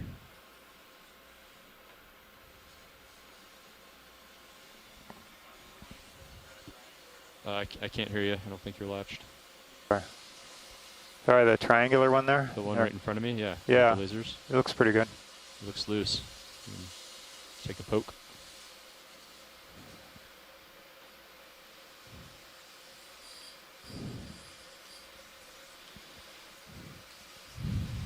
You're spun up. Okay.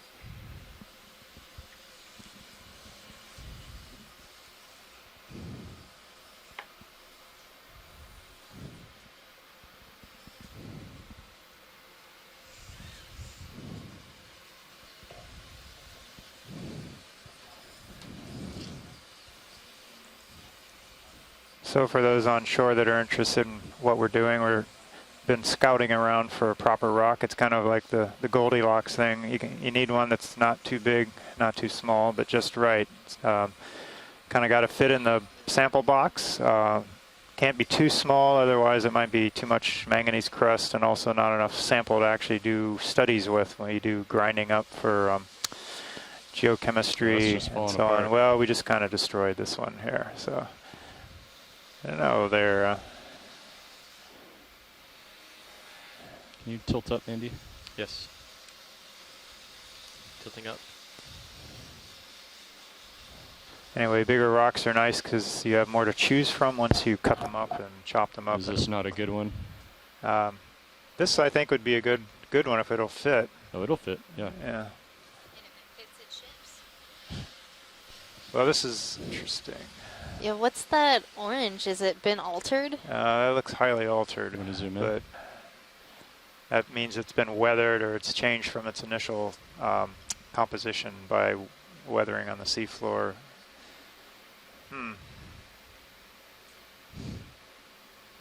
This actually looks more like it. Thank you, Bridge. What do you Could think, be a Sean? chunk of carbonate. Yeah, that middle part looks carbonate, but the outside It's all looks manganese. Yeah, well, that's what we'd expect. We can let it go if you're. Yeah, I think we'd let it go. Okay. Find something else. All right. Sorry, we're not having much luck here. Today. All right, come out.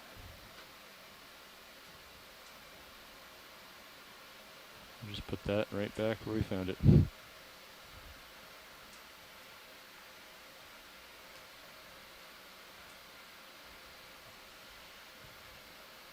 right. You want me to use this? Yeah, well, no, I got it. I got it. Thanks. It's just,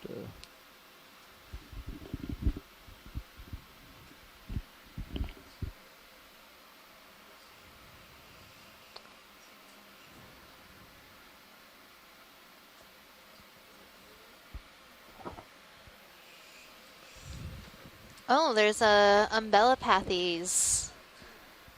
Tina Molitsova pointed that out. I didn't even see it. It was hiding right near the rock collection. We're not going to pick up that rock because it looks like it might be carbonate in the middle. Probably too altered if it is basalt in the center. So we're going to try to go for a better rock. That'll give us a better identification of the age of this seamount. I'm going to come back to that now. Of course, you scientists on shore, do remember to call out or type in the chat log about anything you see that might be of interest for collection.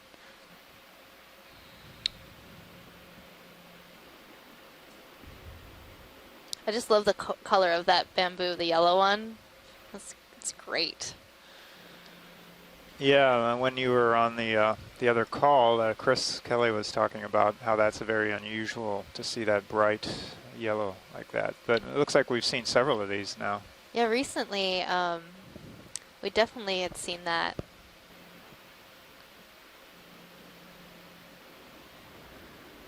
Pilot snap. I think American So Samoa are we thinking about a move? might have been one of the legs that we saw the bright yellow. Oh, okay. Oh, could have been. Yeah, I probably didn't catch that at those dives.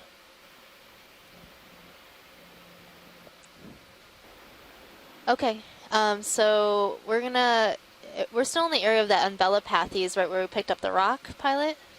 I moved back over to what we were interested in collecting. Before. The interesting Stichopathes. Yeah. Are we definitely collecting that, or? I don't think there's any interest in collecting that. I'm sorry, I misunderstood. That's okay. I thought we were interested in collecting it too, so. Okay, all right. Yeah, there was some discussion, and it was decided on the chat that if we do collect something, it might be one of those long whip-like ones.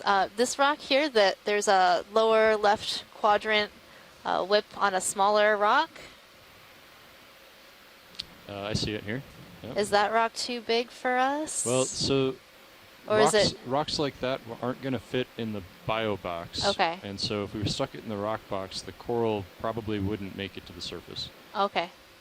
So if we were going to collect the whip, we would put it in the bio box, and if we were going to collect the rock, then we'd, put that in the rock box. We'd have to do two separate ones. Okay. But we can give it a little bump And C. C. Is that a rock you're interested in, John? I mean, it looks really nice and rounded and sort of in place. Well, I don't know about in place. It's maybe a little on the small side. It's on the small side? It is loose. Oh. Yeah, it's a little on the small side. Okay.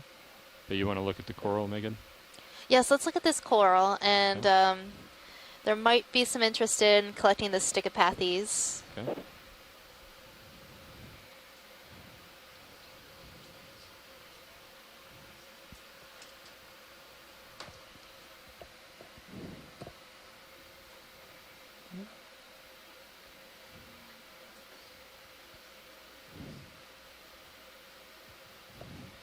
Yeah.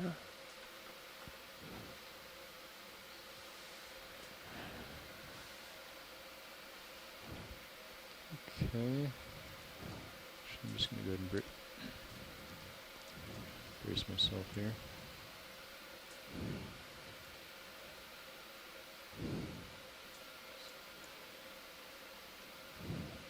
Okay. You want to go in, Caitlin?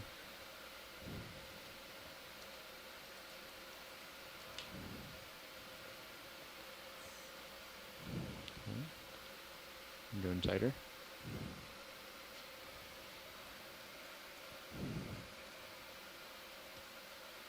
Why don't you come out a bit and hold it there.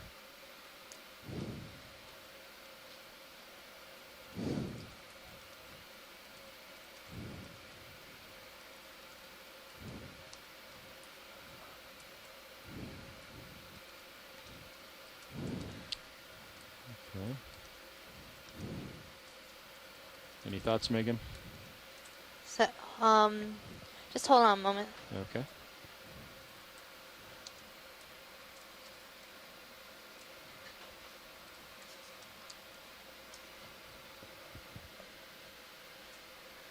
So they're saying that the Stichopathes are quite common, but if we could find a smaller rock with one on it, that would probably be a better choice.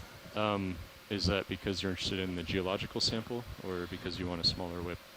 I don't. In my experience, you know, if we find a sized rock that can fit into the bio box, it's probably not stable enough to have a large coral growth on it. Typically, I'm not saying that can't happen, but I think we either decide for the biological sample or the rock sample, and trying to find both together can be really difficult. Okay, that's fine. Yeah, I agree with that. If this is going to be a good geo sample, we should grab it. I think John was saying maybe it was too small. Is that right, John? Well, why don't you give it a poke, and we'll try it. Okay, let's come out, Caitlin.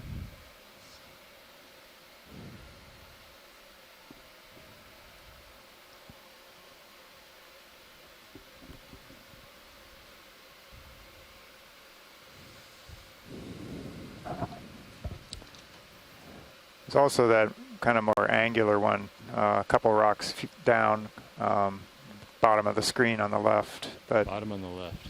Okay.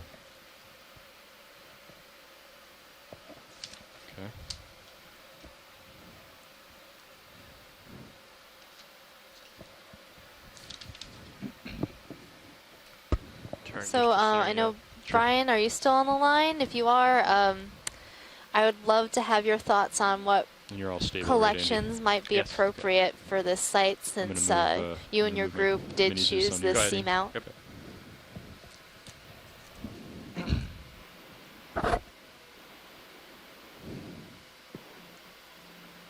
Yeah, I'm still on the line. I would defer to the experts on the phone. You know, if there are things of particular interest, definitely happy to have them collect it. We've gotten a lot of information that's very useful to us already. So. Okay. So I know you mentioned Corallium and Paragorgia as particular interest, but this is a black coral, and I think your model included black corals in it.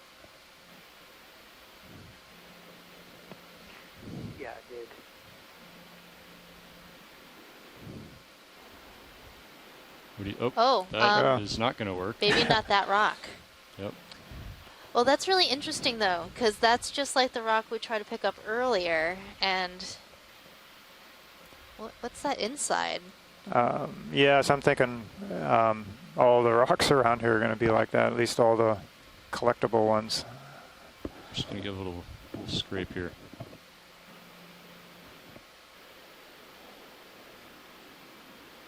It's not very solid, is it? Yeah. Yeah, could we get a zoom on the rock to see the crust thickness there? Sure. I'm going to stow the arm, and we can certainly do that.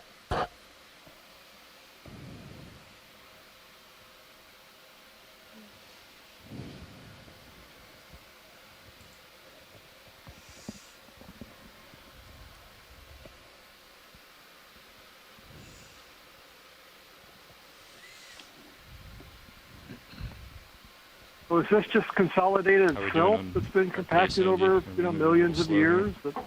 Or what's going on with the rocks right now? Right now, we're going to need to do speed over ground of 0.05, so moving half the time. Okay. Well, a quarter of the time, I guess. Is that with the recovery at 230? Say again? Yeah, Bruce, I don't know exactly. It's something that's zoom in. I said that was either that or right? something that's just rotted out over time. There, maybe we can get a better idea when we zoom in. Actually. Well, now that we've broken off the coral, if we can gently pick it up. Tian's saying that these whip corals are very strong. Sorry, Caitlin, I couldn't understand what you just said. said. But the tissue will slough off. So if we could gently pick it up, we could probably collect this. And then we could find out what this is. Well, this is very interesting. We can try. Depending on how soft this stuff is, we can try to pick it up from the base here.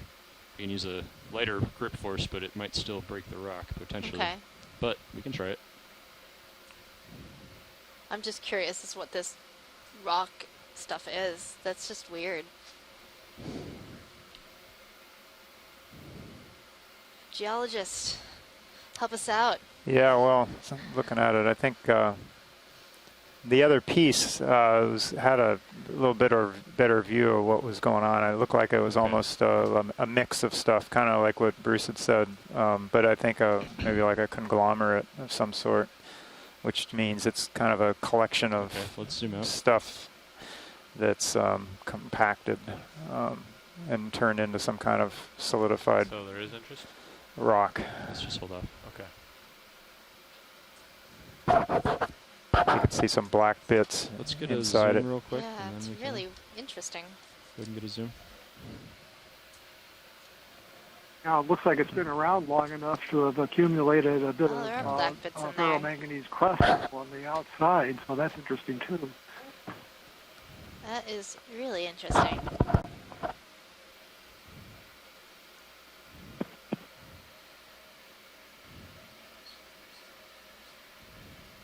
Go ahead. Yeah, especially if that stuff is embedded in there, or if it's broke off and is laying on there.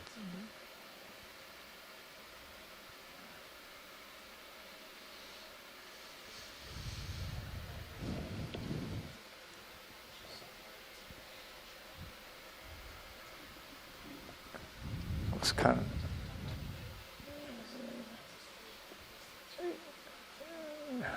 Yeah, it looks good. So.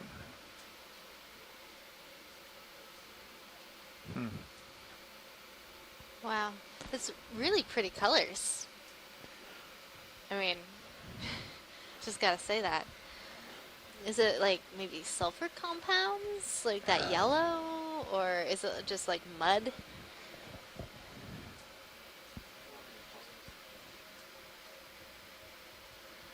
Yeah, I don't know. Biologic, geologic origin of that center part? Well, what do you guys think here? If you could try to collect that piece with the coral on it and then put it in, since it's so fragile, it might fit in the bio box, and Don't worry too much about the whip coral. It should just bend and flex relatively easily. It is pretty long. I can, I think I can try to shove it down in the box. We might lose a piece of it. Yeah, that's not a big deal. As long as we have some intact polyps near the base. Okay.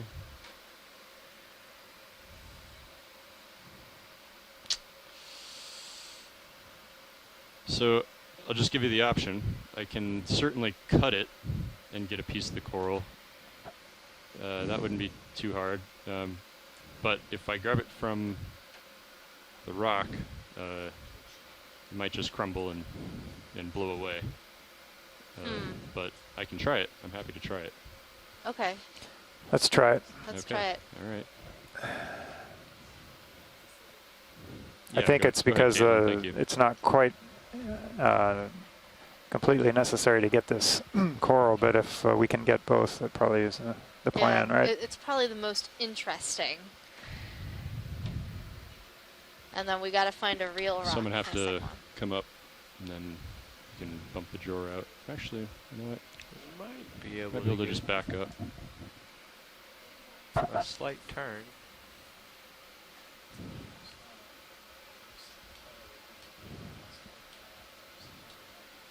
I'm just going to back up a little bit here.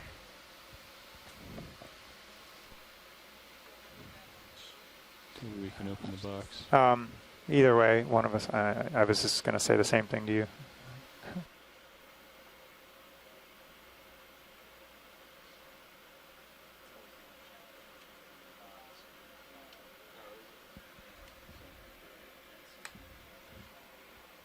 Okay.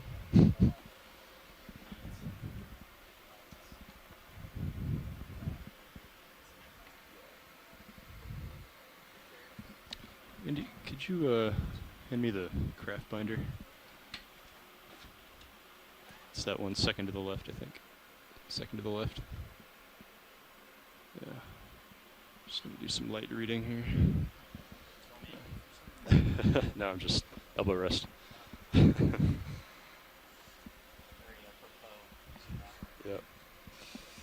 All right, hydraulics are up. Hydraulics are up. Yep.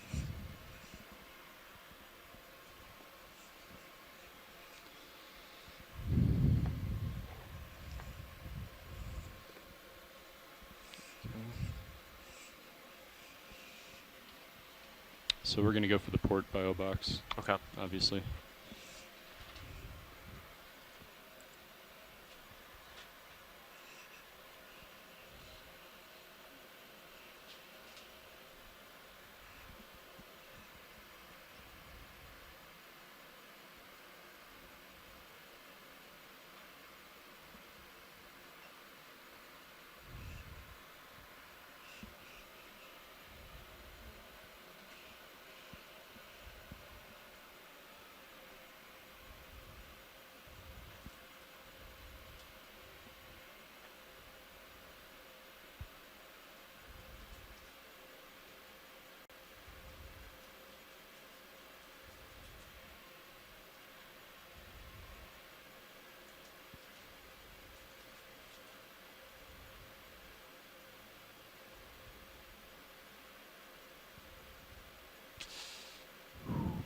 Oh.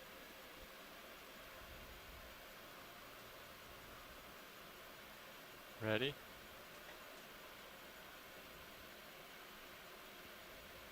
Maybe extend it.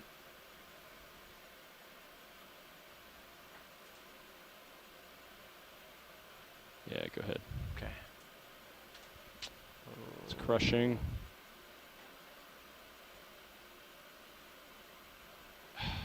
Yep. I was on the lightest grip force and didn't even press down all the way, and it just completely crumbled.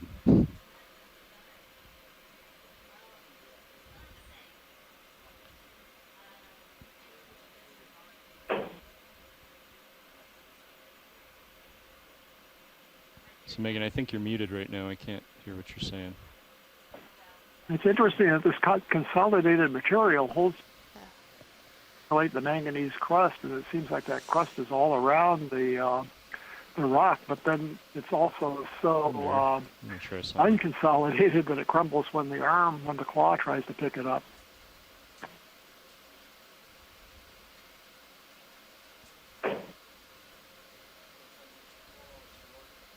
Yeah, it is like a whip, and it's going to be pretty strong.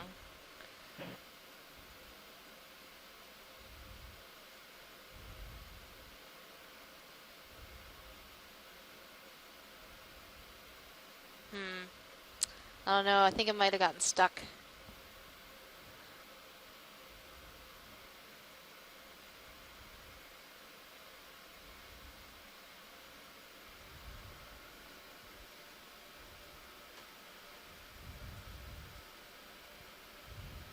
If you could move my mini Zeus over.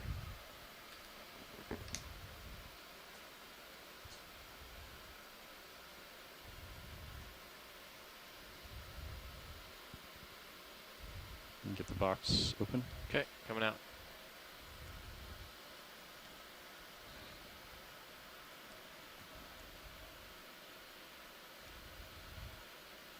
That is going to be as far as I can go. Okay. Safely.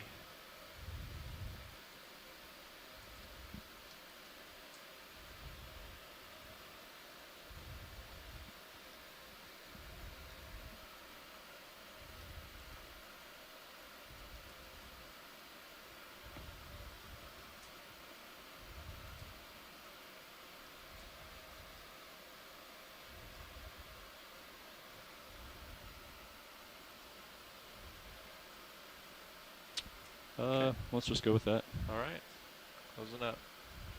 See what we get. Well, we got a small piece of it, Megan. All right, thanks. So we have made our first collection of stickopathies. Okay. I'm going to follow you up. Sure. Okay. And it has a little piece of this manganese crusted something geological Just bumped the crinoid. piece on the bottom of Are we it. So zoomed that's in going to all be over really there? interesting to find out what's going on there. Maybe John, when it comes to the service, will be able to tell us a little bit more about it. And the stickopathies is a relatively common species at these depths, so it's a really good character of the type of black coral we'll be seeing in the area.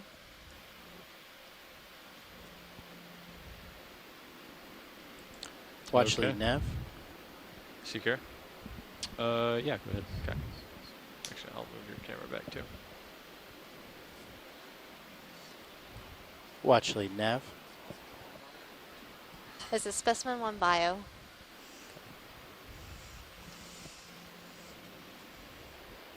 Yeah, so do we mark a, are you going to mark a, just not sure if it's a bio or geo. Can I switch back? Yeah, since go ahead, it's Andy. mostly biological, I'm going to call it specimen 1 bio stickopathies.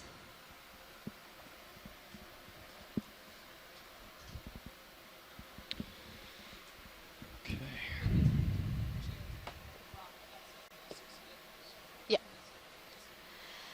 I know we asked for that. I liked it.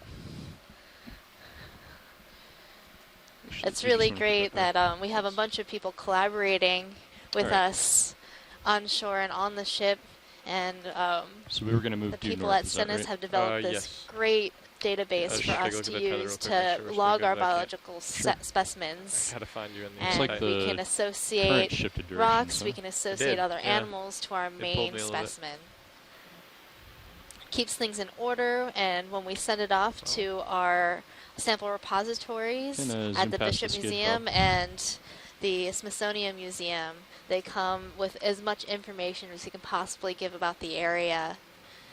Feathers looking. So on that move, pilots, are we thinking? We're thinking due north, and In kind of doing the kitty corner. Yeah. so 20 meters, 15, 30. Probably 30. I can see out to 40 and 2 right now. Okay, 30 think meter 30. move due north. I'll call it in. Yep. tether look good to you, Andy? Yes. Okay. I'm going to follow you back around. Yep. Bridge, nav. Due north. Yep. Can I request a 30 meter move? Bearing 000, speed 0.2 knots.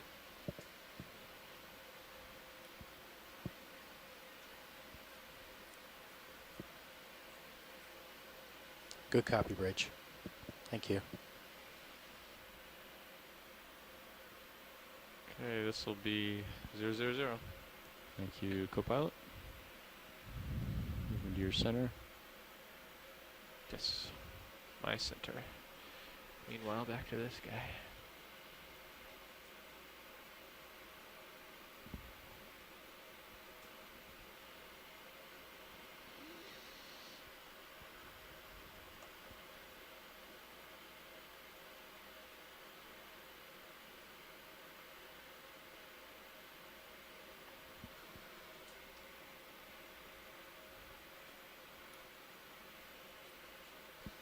Go ahead, Bridge.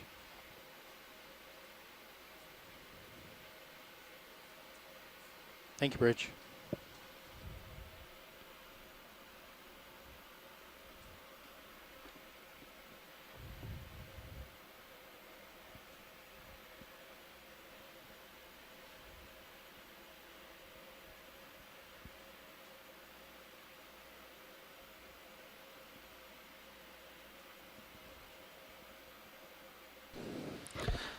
So Megan, for folks at home who are watching us, where are we relative to our dive plan? How far into it are we?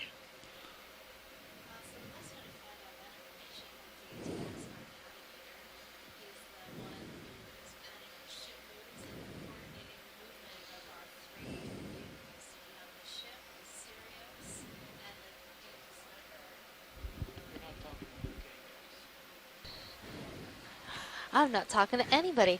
Anyway, it's a lot of switches, getting used to the way that all this works. So the best way to find out where we are relative to our dive plan is to ask our navigator. And he's the one who's coordinating our three vehicles, the ship, the Deep Discoverer, and the Sirius ROV. And so I'll just put a nice call to him, and he'll tell us where we are. Nav, watch lead.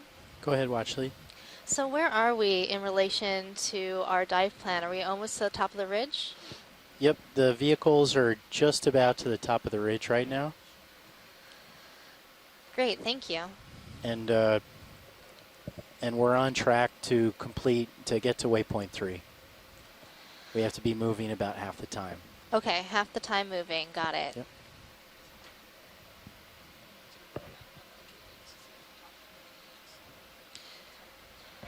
Okay, so the navigator told me that we are about to the top of the ridge right now, and we are on track to reaching the end of our track length that we planned earlier today. That means that we will have to be moving about half the time, and then another half the time we have the availability to collect specimens and make zooms.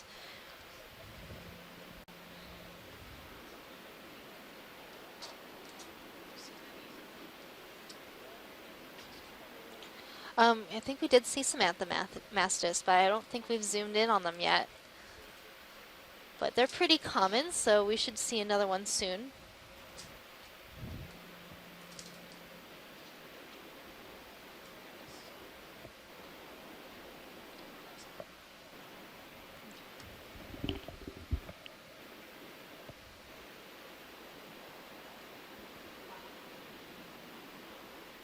Just let me know when you're feeling the move. Should be within a minute or so, Andy.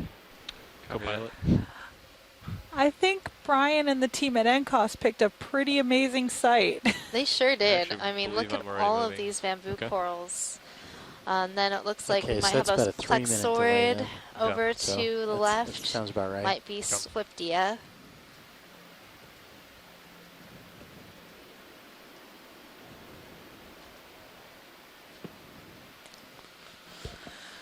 Hi guys, it's Chris. Sorry, I got called away for a very long teleconference here, planning the end of capstone meeting. Yeah, but I was watching through the window, and it's pretty amazing. It sounds like you collected one black coral and one rock. Is that correct? Yeah, we collected a black coral, and the rock it was on just sort of crumbled away. So we have a tiny little piece of manganese crust and perhaps a little bit of that center that we're seeing, Chris. But the main specimen was definitely the black coral in this case. I was really hoping to get a little more of that rock because it looked really weird to me. Which rock, Megan? Oh, not this one. I was talking to Chris. Oh, gotcha. Okay. These rocks over here are probably the same pilot as what we saw earlier, that crumbly stuff. Yeah. Yeah, so Chris, while you were gone, we tried to pick up a rock for a ROV specimen, and it just shattered into a ton of pieces and just was really fluctuant in the middle. And John didn't really have any ideas as to what exactly it was. Wow, that's pretty unusual for basalt. I guess it's not basalt, maybe some precipitate or something. Yeah, that's what we're thinking. It's like you've got another sea star that's abusing one of these corals again. Yep. Bob? I'm just going to do a partial here. You can hold it there.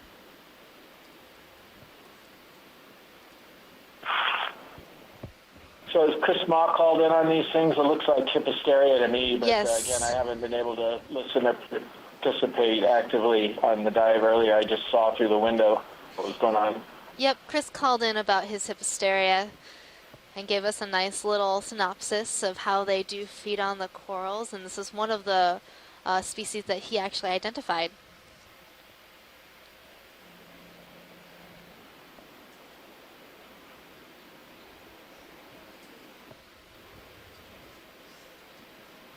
Pilot, can we pan down to the right?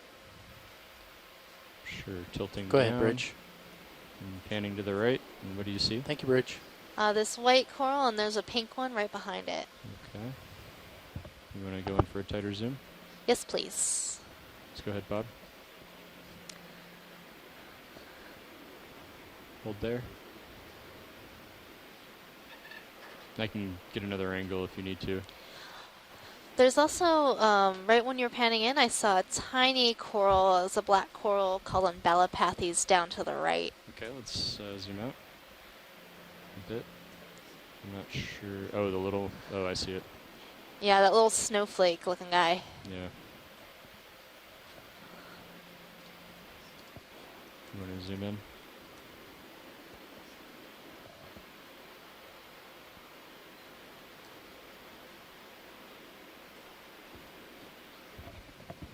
Yep, that's definitely a black coral.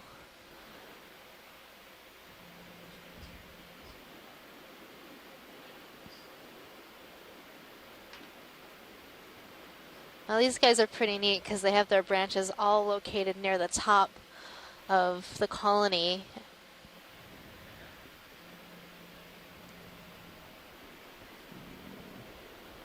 All right, let's zoom out. My swing arm is about to hit the coral stock. And those are Paragorgia. That pink one is Paragorgia right behind the Isidid that we zoomed in into, that white one.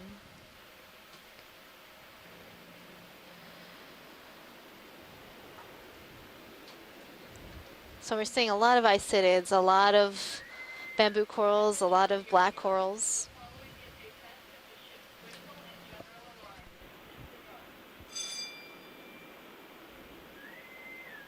I did have a question.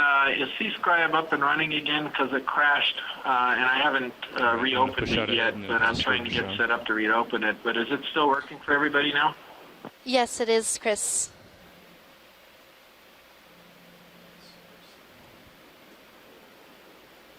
Yeah, it crashed on me earlier too, but I was able to reload.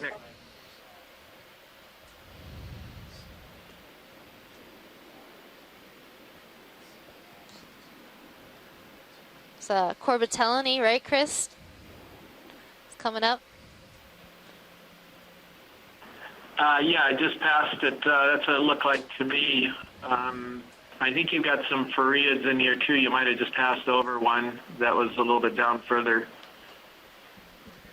Just a beautiful bamboo community here, quite a variety. I don't know if either Les or Scott have chimed in on some of these bamboos, or Abby or anybody, but I've seen several different species for sure. We'd love to have it again, Chris. Yeah, so we saw one earlier that we thought might be J clade, but these ones, there's definitely a lot of different species and clades that we're seeing here.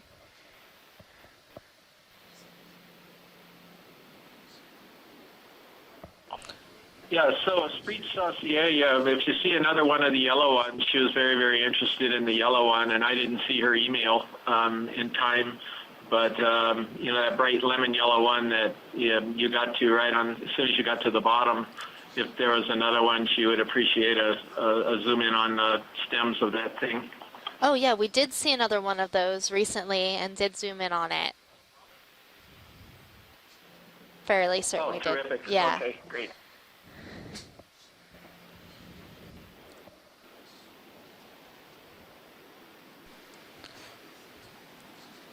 So, Chris, some of these corals that we've been seeing have been quite large. We had a question earlier about how old they would be if they were for some of these large colonies.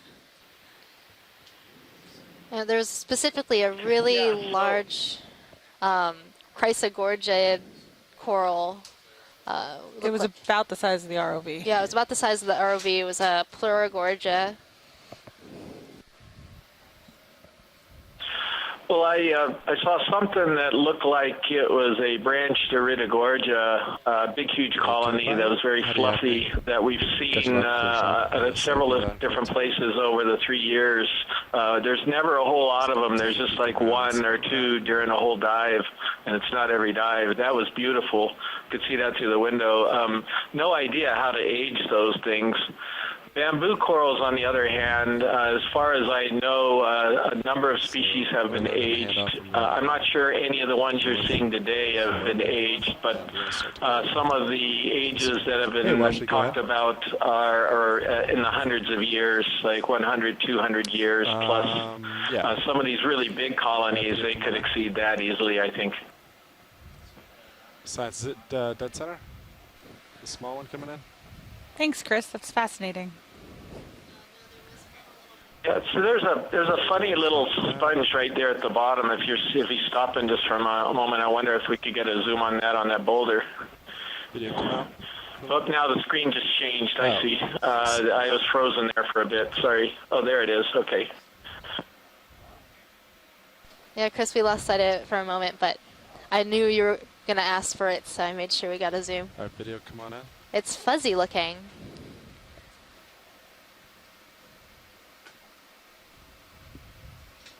So those are some really interestingly long spicules. They sure are. This has got a bit of a different structure to me. I mean, it looks like it's related to Regadrella, possibly. I'm almost certain that it's a Euplectellid vase. This is a glass sponge in the family Euplectellidae, but you can't really see the attachment, can you, down there? But it's a very unusual Regadrella, I would guess. I've never quite seen one that looks like this before. I just wanted to know if we're moving right now.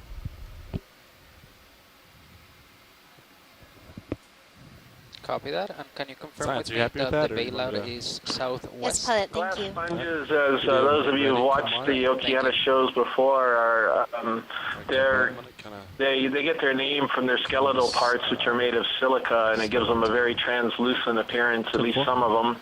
And so they're a group of sponges that are deep sea specialists. I think the shallowest one we've ever recorded out here in Hawaii, at least, is 350 meters or so. Usually they're quite a bit deeper. And so they're really beautiful. They, along with these bamboos and some of the other cnidarians, if you will, are typically the dominant species in these deep communities. But thank you very much for that close-up. That was great. Euplectellid vase. Awesome. Thank you, Chris.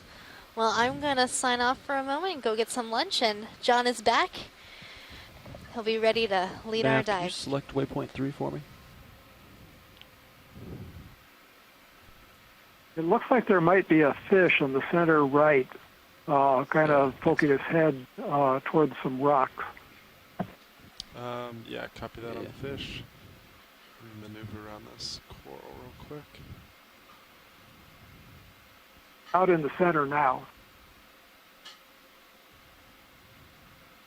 All right, video, come on in.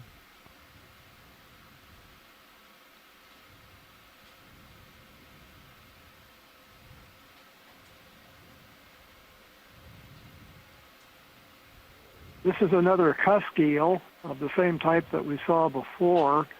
You can see the thread-like pelvic fins, the paired fins that are up near the throat that are reduced to just the slender fin rays with no membrane in between.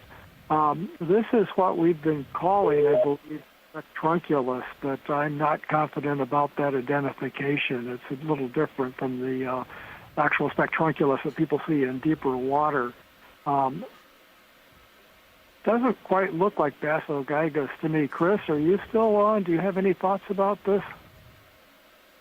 So I would tend to agree, Bruce, but you're the one who really knows these better. But it looks to me like it's what we've been calling spectrunculus. So this is another cusk eel. We've seen, I think, 3 different individuals in 2 different genera during this dive so far. This one's giving us a better view.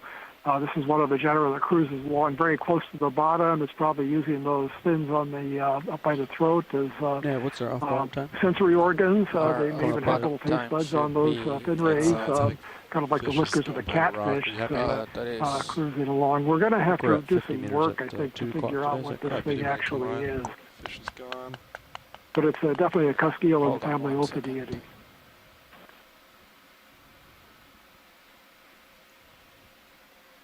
Right here they put a 2:30. Okay.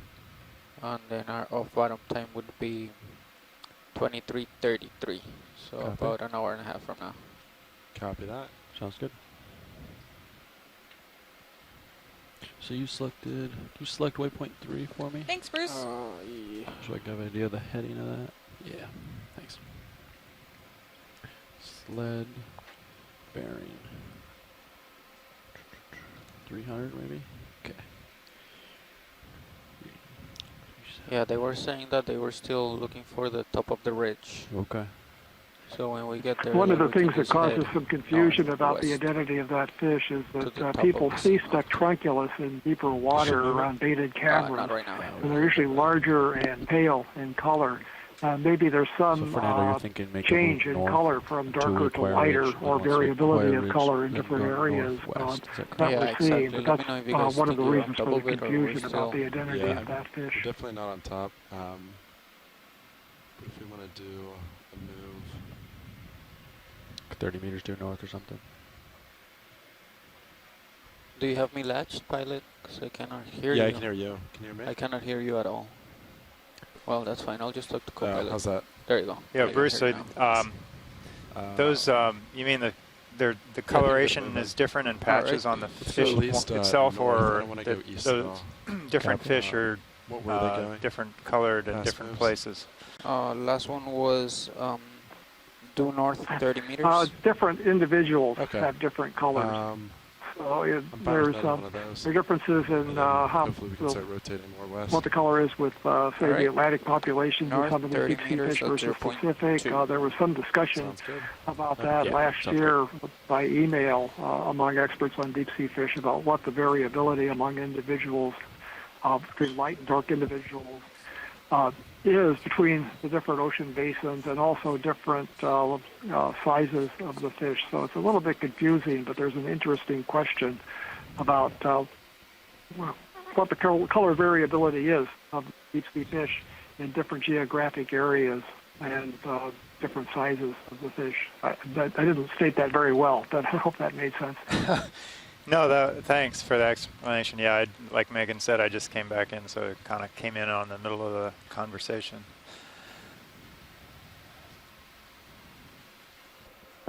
Go ahead, Bridge.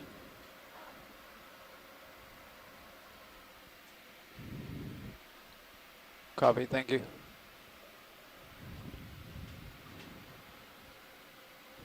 So it looks like from the nav screen we're kind of starting up the ridge. I guess we've been going for a little bit, but turning up toward the along the ridge rather than climbing the ridge.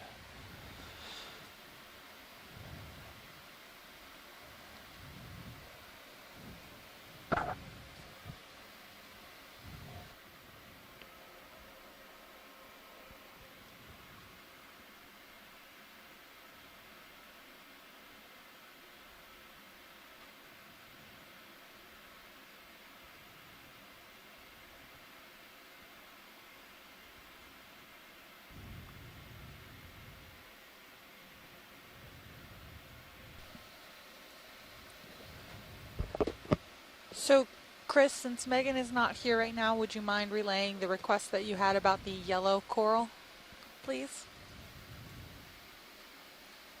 Yeah, so Esprit Saucier used to be in Scott France's lab, and I think she worked on genetics and bamboos and some other groups of corals, if I remember correctly. Anyway, she's there watching the Okeanos diver, was earlier, and saw the one on there and asked if there could be a Zoom. I guess she's not hooked up yet to be an active participant. But I didn't see her email for a whole hour because I got called away from the teleconference, so I missed it. But apparently you have already zoomed in on another one of those, so that's great. I think that's what she wanted to check on, is where the branching points were along the branches. Great. Are there any requests for zooms on these corals that we have here? We have a big new group of them. Hi all, it's Scott here. Finally finished with the meetings and can tune in. It looks like I've been missing just an unbelievably spectacular dive. I saw the first 2 minutes and had to go away reluctantly. So I'm assuming you've already looked at many of these different bamboo corals. I see there's quite a diversity, so I'm reluctant to ask for any close-ups that look what you've done. But as far as I'm concerned, you can zoom in on everything. Just kidding. Yeah, we did look at quite a few different species and zoomed in, and we had quite a few commensal zoom-ins and considered collecting a number of them, but in the end, after discussion with the group on the chat, we decided not to yet.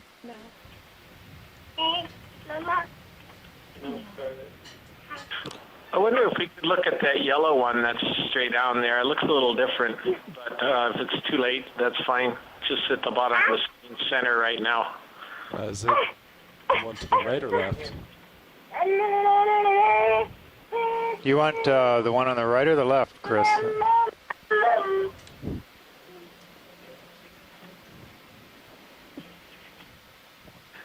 That wasn't me. I thought you were crying. For the right. How about this one coming up right on the left? Is that all right? The one center there that he's focusing in on, that would be good. I don't remember if you got a close-up of this, but I think this would be worth taking a look at. This is not the same yellow species as the bamboo we saw earlier. Looks like a very, very leggy plexaurid, or perhaps an Acanthogorgia. Yeah, it looks like an Acanthogorgia to me, Chris, and you're right. It's very interesting in that it is so leggy. They're often much more bush-like. That's really interesting. I don't know if any collections have been made today, but that looks like a nice one. Yeah, there's been one black coral.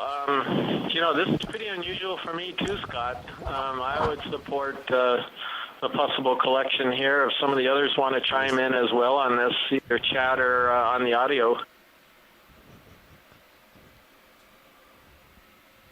Yeah, if you can let us know if this is possible. It looks like there's a few some interest in collecting.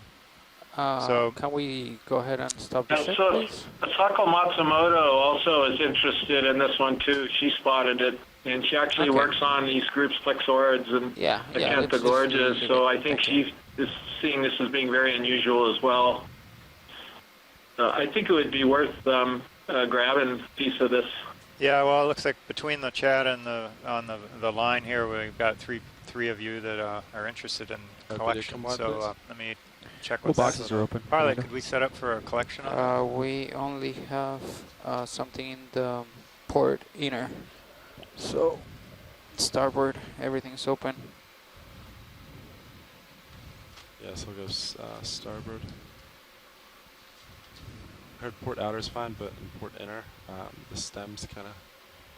The beautiful Anthomastus mushroom coral behind it, as well as he's rotating around, as well as the Bathypathes. It's really got tremendous diversity, this site. Not so much with sponges. We saw a few in the beginning, but not very many since then. But the coral community is really outstanding. Could move the ship back a little bit. Scale of 1 to 10, how do you rate? You could do a 10 meter back, preemptively. I'd put it up there as an 8, maybe. It's pretty high. 8. I think you only are rating it 8 because you missed a chunk of the dive, Chris. I think it's a 10. We had a 10 plus going on there earlier. See, it's like the Olympics. You're not going to judge your first diver off the boards with a 10.0 or something, right? You're going to dive them a little bit lower to leave room for later communities. I guess so.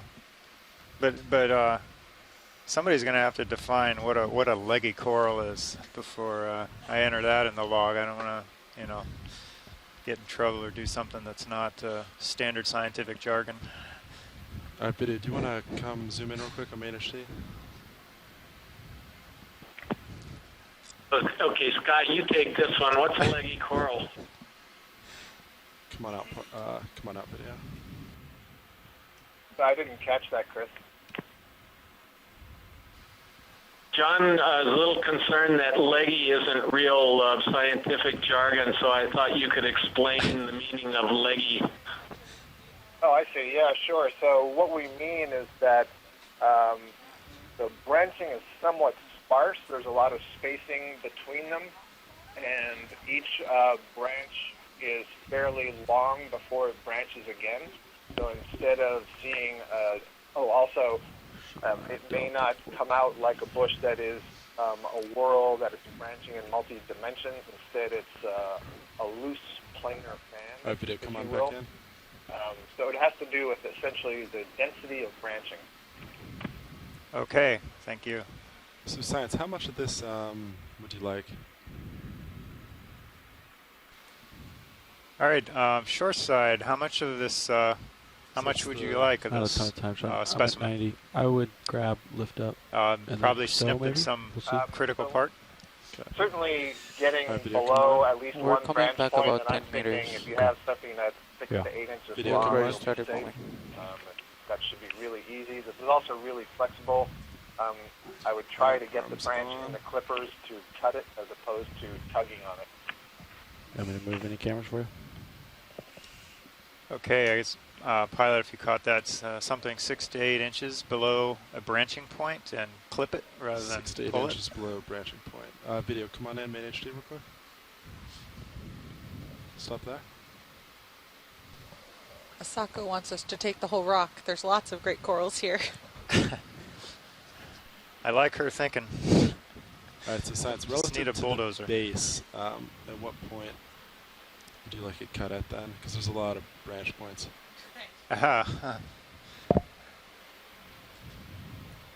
Just want any branching point? Yeah. Okay. Unless somebody, so if anyone has it on shore has a particular branching point, there's quite a few here. It wouldn't matter where you choose, whatever is convenient for the ROV pilot. Right. Right, pilot, wherever is convenient, which leads to the most success. Copy that.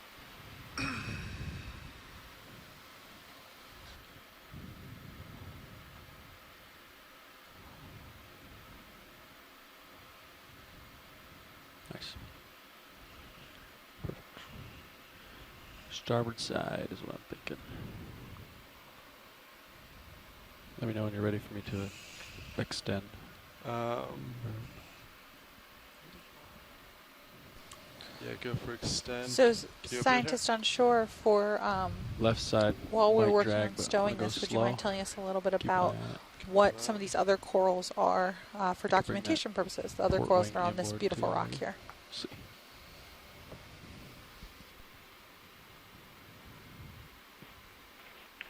Sorry, Casey, I didn't quite hear that. Were you just asking us to describe some of the other corals while we're here? Yep, we've got quite a diversity of different types of corals. So I was wondering if someone could tell folks at home what are we looking at? Sure, yeah, I'll take a stab at that. So most of what we're seeing on this little rock here are octocorals. I'm seeing a couple of different reddish pink ones, the yellow ones, what we think is in the family Canthogorgiidae that we collected, and then the white one on the lower right that looks to me like a little primnoid perhaps. And then in the sort of foreground center just to the left, it looks like there's this light brown colored feather. That's actually a black coral, so not very closely related to the other corals that you're seeing on the rock here. Probably in the genus Bassipathes. Nice. So just up above that feather, you see a pink colony. It's got these very long, tall polyps. That's Anthomastus, refer to it as a kind of a mushroom coral. And then to the 1 o'clock or 2 o'clock of that black coral, there's another pinkish fan. So when we were swimming in there, I think I saw that was some kind of corallium, one of the precious corals. And I didn't get a close enough look at the white fan, so I can't identify that. In the background, I see there's a white whip that's kind of pointing up to the upper right corner, and that looks to me like a primnoid whip, another kind of octocoral in the family Primnoidae. I'm going to guess the genus Candidella, but I can't say for sure without a closer look. But really nice diversity here in this one spot.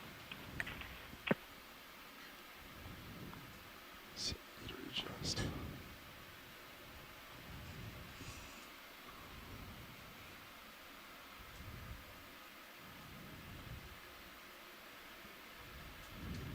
You want me to move a light? I can move lights around to get an additional. That would help.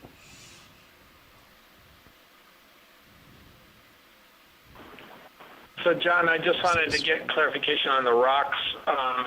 So you got one rock piece, I guess, from the black coral that was sampled, and then the other one kind of crumbled. But do we have a solid geologic specimen or sample yet, or are you still looking?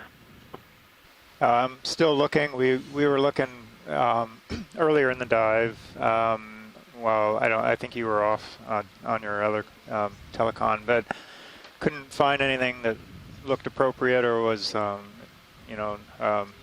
were like manganese slabs or things that were attached too much or too big. And then we got into several ones that crumbled like the ones you saw. So I'm still looking, really.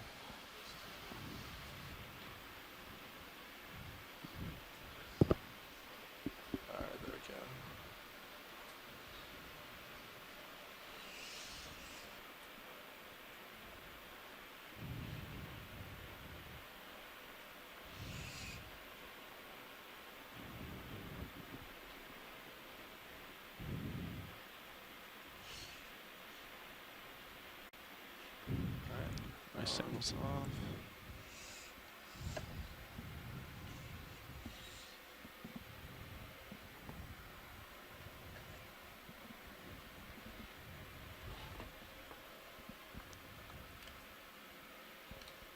All right, you can put that cam back.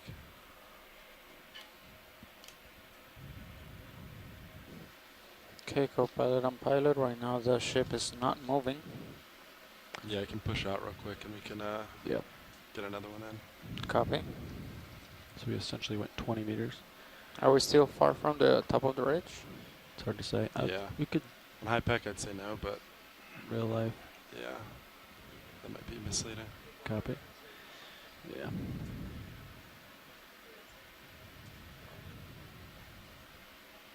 Yeah, if you want to get a move in, I think we're ready. Okay. 20 meters good or 30? You can do 30. Yeah, okay. 30. 30 due north coming up. Securing hydraulics now.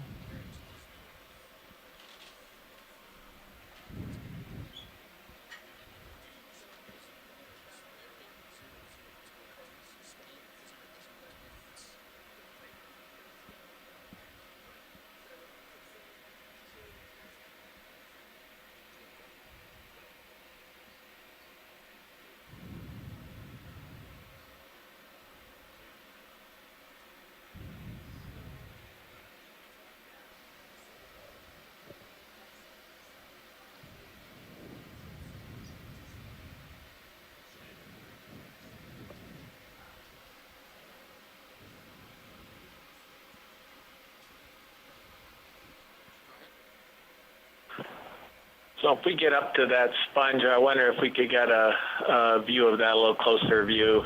It's not clear to me exactly what it is. Could be the same thing we saw already, but if we're not going in that direction, that's fine too. Which sponge? Off to the left, I think. Where was that at, Chris? Where was the sponge coming around? You probably see it soon. Yes, Center of the screen. There. But like I said, if you're not going there, we ain't no problem. There's just it had a possibility of a side view of one of the ones that we'd seen earlier. That's all. I think we can. Oh, we'll try. Pilot, can we get that sponge? Yeah, if it's the one I'm going at. Yeah. All right. Thanks. Yeah, Chris, we can. Looks like we'll be able to get there. Let's do a zoom. Yeah. All right, video, come on in.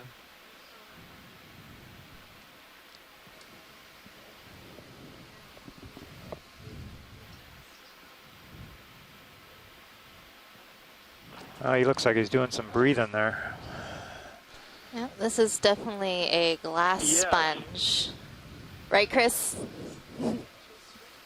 So what?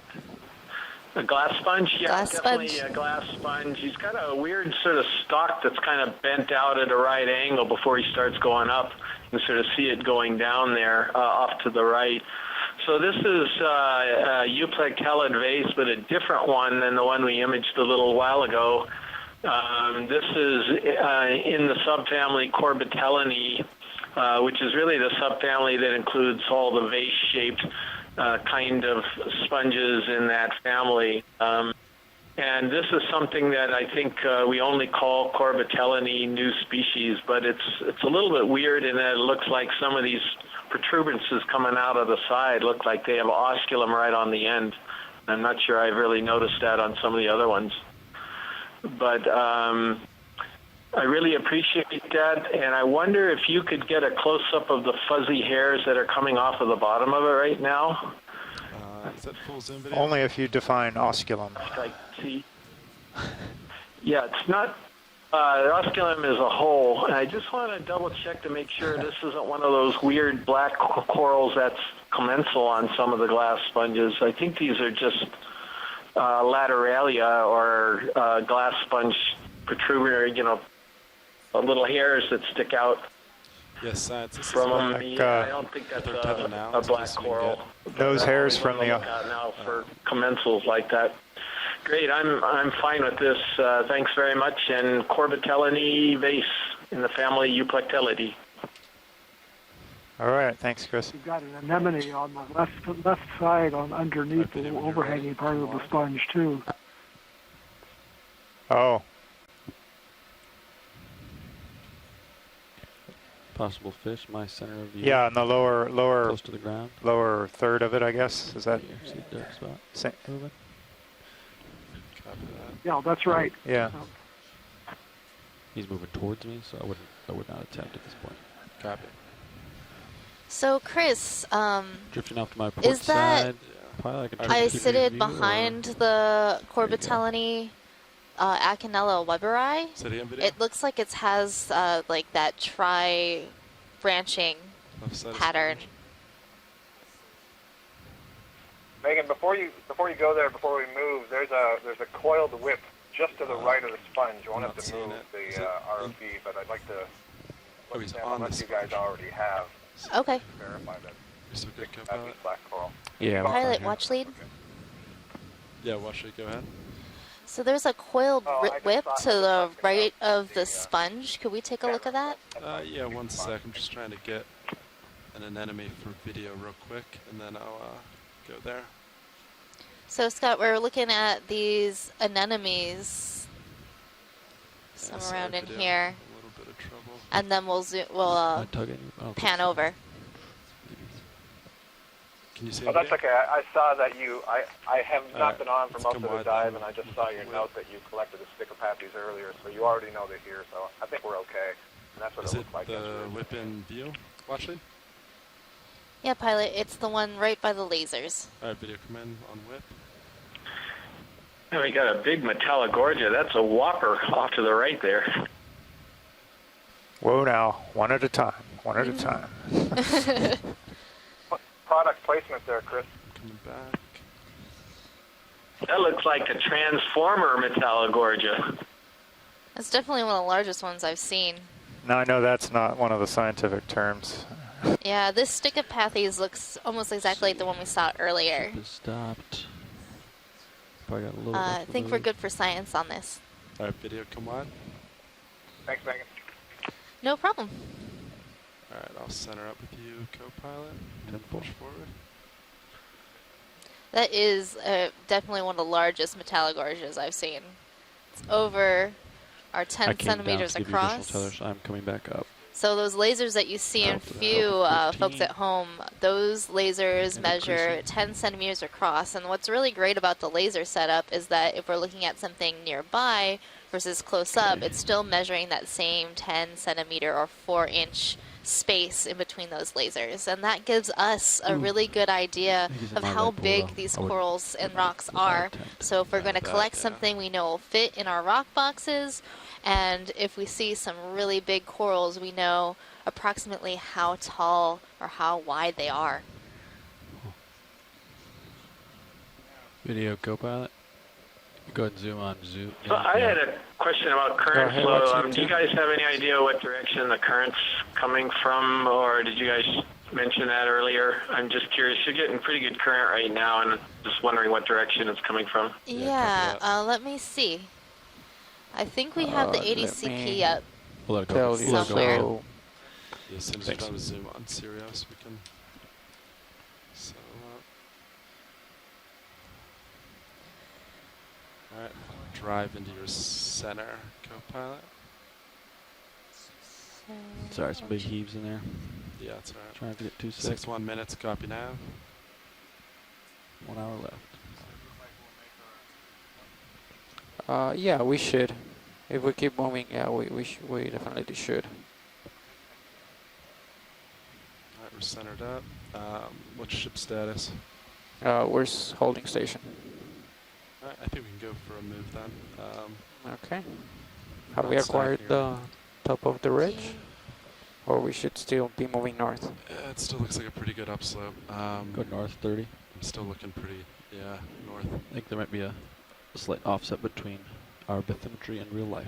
All right, I'll call in 30 meters, 000. Yeah, sounds great.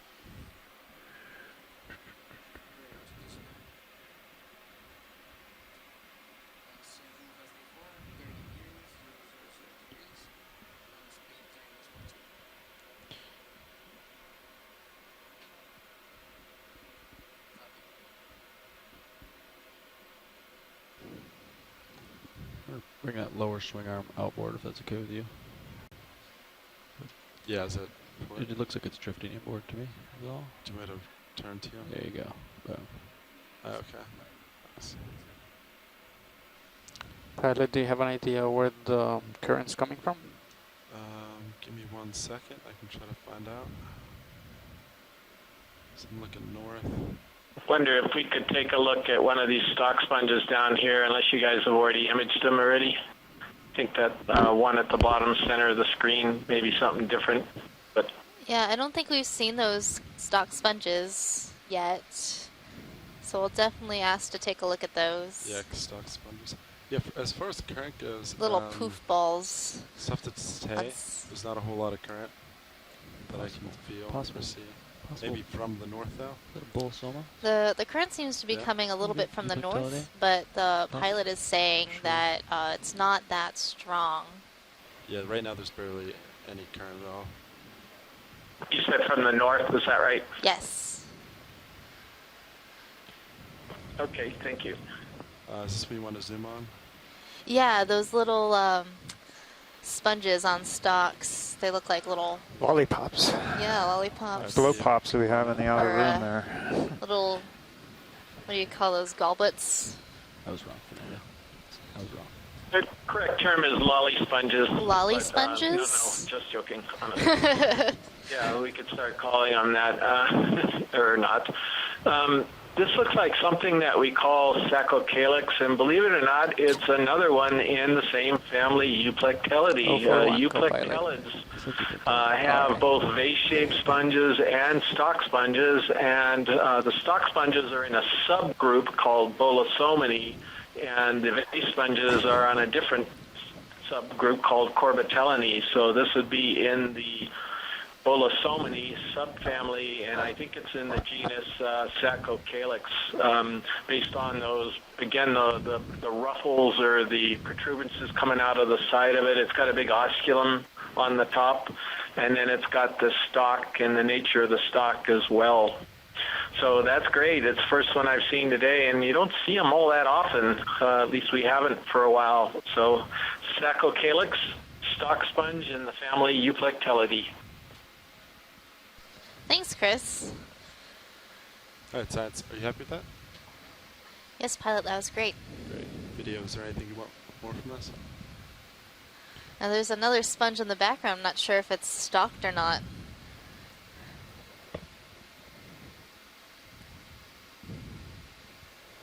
Looks like a Corbitellinae. Doesn't look like it has a stalk. What do you think, Chris? Yep, go for it.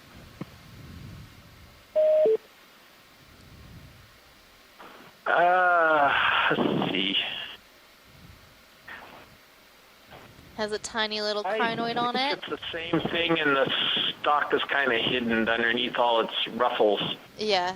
There, but that's my guess. It's got that big osculum again, and it's got all of these sort of protuberances out of the sides of it, which are pretty classic for Saccocalyx. So yeah, I think it's the same type. Okay. Thanks, Pilot. We think it's the same. Copy that. There's another Umbellapathes. Have we gotten a zoom on those plexaurid, the yellow one in the middle?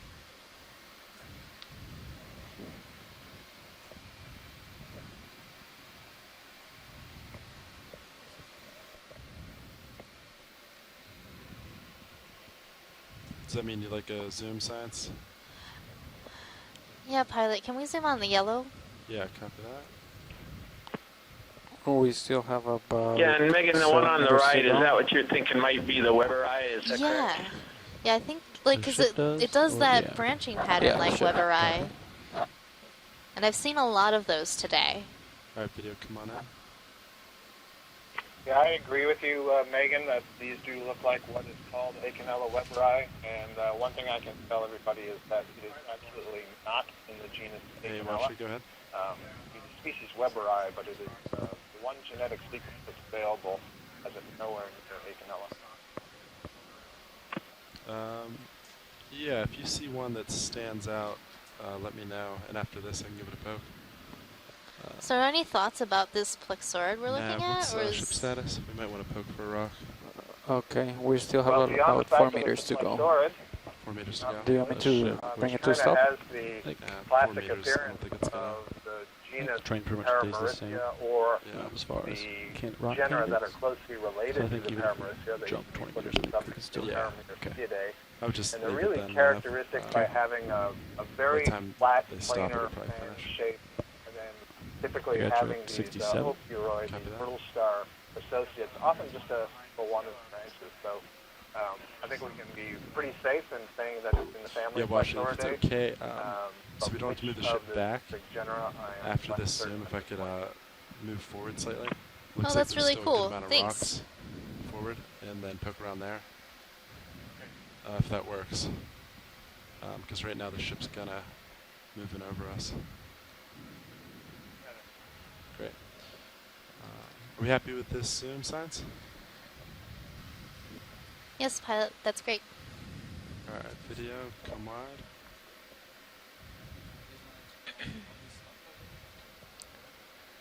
So we're seeing a lot more of these Stichopathes, saw an Umbellapathes. There's like a lot of different types of black we corals pretty around much here. just came to stop. There's a really interesting large vase out in the distance. That might be another sponge in the Corbitellinae family. Yeah, the watch it. If you see a Euplectellidae. rock, Oh, I don't know. You don't know? It looks like a vase. That's my long distance shot in the dark guess. I think you're right, Megan, but of course it's a sponge, and so I'm trying to do misdirection here to see if we can take a peek at it. Okay. Well, we're looking for some decent rocks. These ones look pretty angular, so hopefully they're not like the ones that are lower down on this seamount that were just filled with mysterious I think I am still moving. geology. We're at 1,700 meters. Mysterious geology. Rock a little bit more Well, you didn't really tell me what that You didn't brown, yellow stuff was. You didn't take the mysterious geology lab when it was offered in your undergraduate program? No, we only had one geology course. It was called marine geology. We went to the beach and did beach profiles, and we did a coral sample in Tampa Bay. It's quite fun. Well, some of this stuff could be consolidated, the crumbly stuff, consolidated sediment stuff, so it might not be too different than that. But who knows? We'll have a look when we get that piece up, hopefully. Oh, I see a purple coral. Everybody loves purple coral. Yeah, anywhere in this field would be great, John. Copy that. Yeah, well, actually, do you want me to poke around in here for rocks, see if any of these are loose?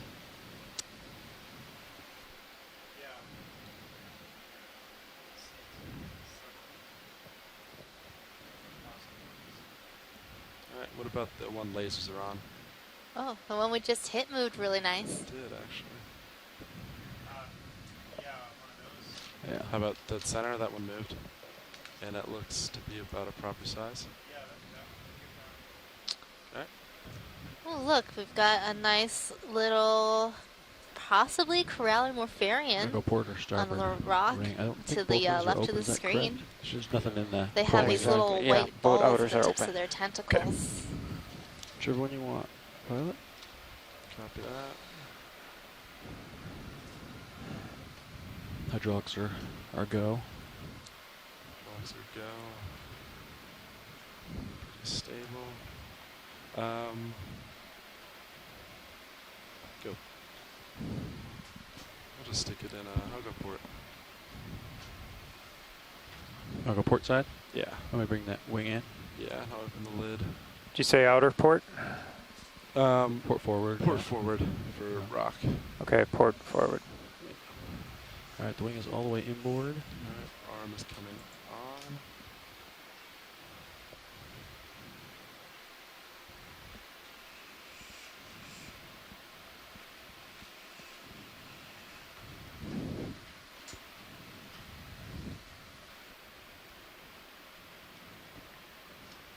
There we go.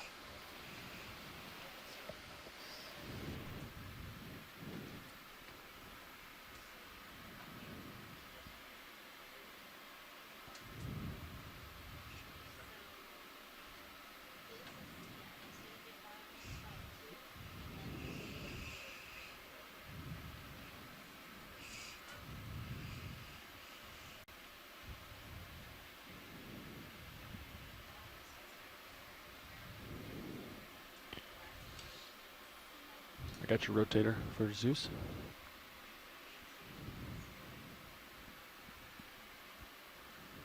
Awesome.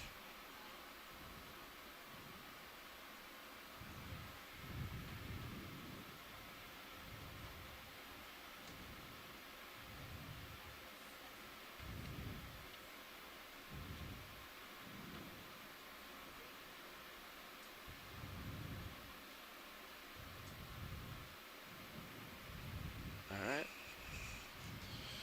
That's Did you looking come like on a in? mighty fine rock right there. We're gonna get a nice zoom in, see if there's any associates, get a little bit better idea of what this rock is like. How's it looking, John? Probably should ask if we give it the crush test, but I don't know that I want to. I have a pretty high grip force.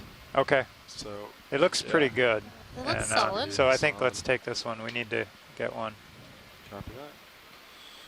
Video rotate for you. Yeah, so field ID would be rock.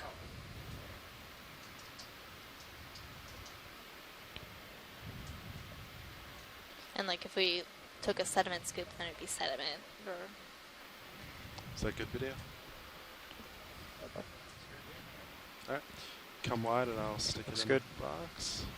Looks like you got a lot of these little forams and an ophiurate on that as well on the underside.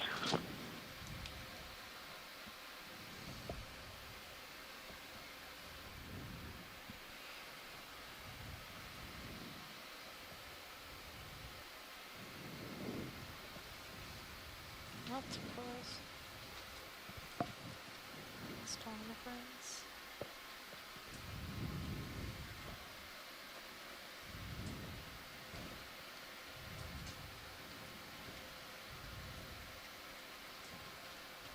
Alright. Copilot, can you wing out to close? Nice. Might not close all the way. Let's see. Oh yeah. Oh yeah. Nice. Very nice. Package is secure.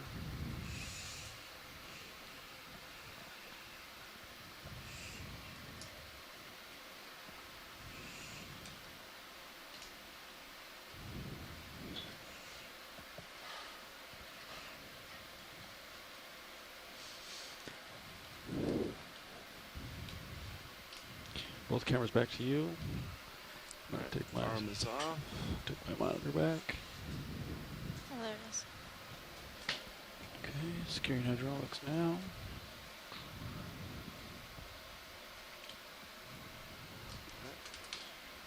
Is there anything else in this area, Science, you'd like a view before we leave? Can we? I just noticed in the background there that there's a candelabra type bamboo coral. I'm just wondering if you've seen that today. Pilot, there's a sort of candelabra looking coral that we could zoom in on.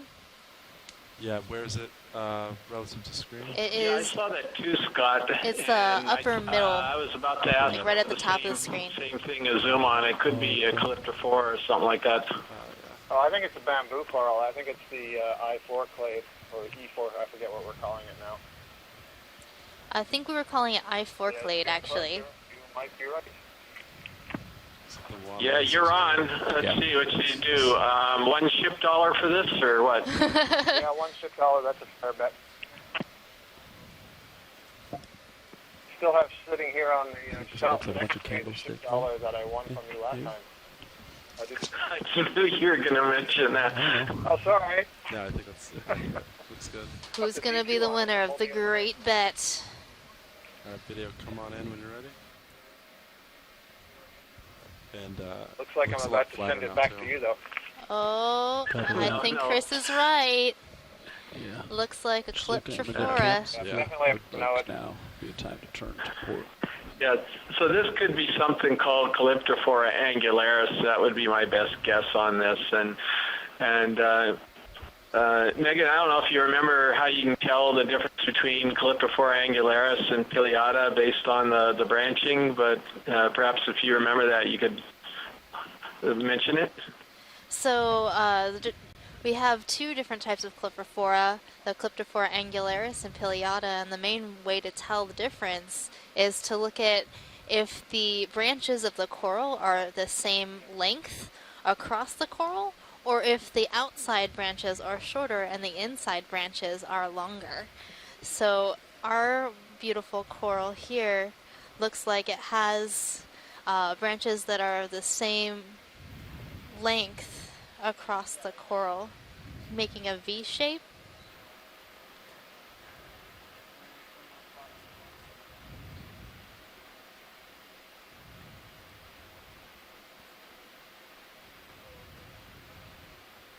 Is there any other part of this you want to zoom on, Science? Can we zoom out a little bit to see the whole top of the coral?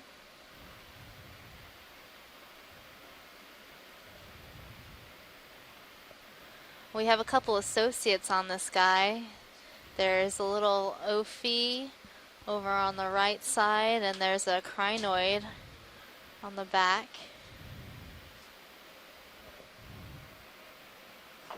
Yeah, so I guess one of the things is, it obviously is going to boil down to what the sclerites would look like, the microscopic parts. But there's sort of this theory sort of going around that the angularis, the branches out near the ends, which would be what you would normally consider the active growing tip, aren't really that much shorter than the ones nearest the base.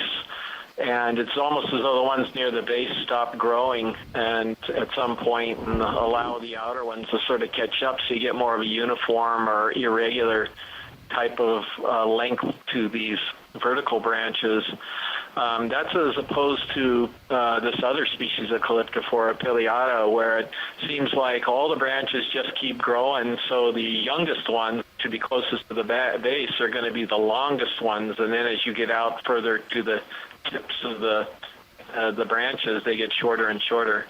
Anyway, it's always good to take a look at that and just see if there's something like that that could help us identify these corals from a colony video shot, because it's obviously very useful to learn how to, or what to look for in order to identify different types of deep sea animals from imagery. Thanks, Chris. Yeah, this guy, he looks like he's got a lot of different sized branches, and then some of the branches have sub-branches. Scott, maybe do you know if these sub-branches occur because something happened to the coral and then it shoots out another branch, or if it's just some sort of interesting pattern that this coral has decided to do?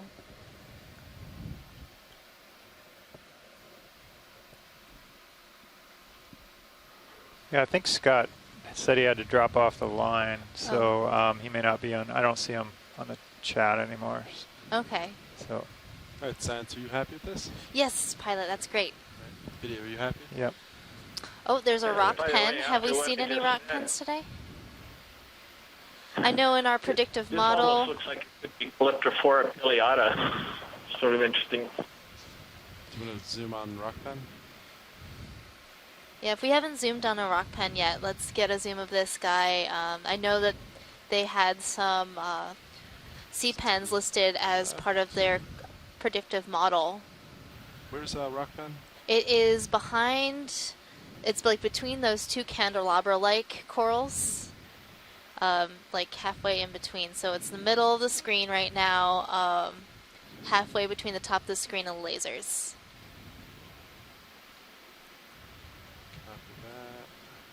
So just pan up a little bit, getting closer, warmer. Oh, okay. There, you got it. Yeah. Kind of maneuver around these real quick.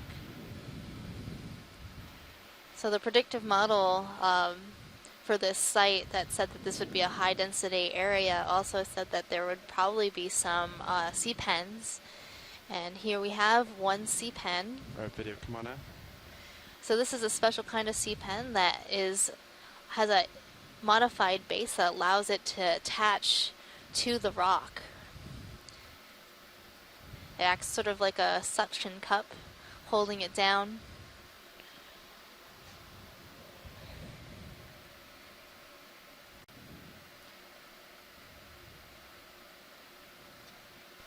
So what is inside this balloon structure at the base? They have a hydrostatic skeleton, I think, so it's probably water film, but I'm not an expert in sea pens. Chris, do you know anything about these guys? So this one could be probably Anthoptylum, or trying to think of what else would be the other candidates for this one. So they've got that pen, that central hard stem running up through it, and then basically the attachment point for what they call rock pens winds up being modified into sort of this bulbous suction disc, and that's what you're seeing at the bottom, whereas most sea pens are going to have sort of a foot that they can sort of dig into the sediment, and a lot of sea pens are found on the sediment. But I really don't know much else about this group. And the one person who does know a lot about them that I'm familiar with is Dr. Gary Williams at the California Academy of Sciences. So maybe he's watching and he can help out a little bit with identifying some of these as the cruise goes on. Yeah, well, John had a question about how it holds on with its holdfast, like what's inside the little bulb. I don't know. I assume it's water. That's what I was thinking too. They're able to create some type of a suction. It's not like they're gluing to it. I don't think there's any type of viscous, type of sticky stuff on them, but I could be mistaken. I guess the main thing is I really don't know. We have tried to collect one of these. In fact, I think we did collect them, and they kind of shrivel up quite a bit when you grab them, as though they were full of water that gets expelled when you grab them. But that's really interesting. That is a good assumption, Chris. They are sort of suction cupped, kind of like a and it looks toilet like it plunger. goes, that's north now. Along the, on the rock. And then it looks like... from sonar it looks a little bit northwest. So that's like 320. So they do release I water. think that looks So when you pretty get them up on the good. thick, Alright, let's just head up this way then. Yeah. 320 is good? One other thing I will note that in That looks the good for me. paper that Gary Williams wrote on describing the Alright, we first can rock go pen, 30 meters he whenever had, you get ahead of the photos, co-pilot. photos that Copy. they I couldn't can go identify. it. They're really difficult to identify I'll from just line it up and go whatever. Go 310. 310, 30 meters coming up. Just to follow up on that, what I mean is he was showing examples from various parts of the ocean that rock pens were actually fairly common, but he wasn't identifying them in the paper, even though he was describing new species, because he had his hands on those ones. The other ones he just said unknown rock pens.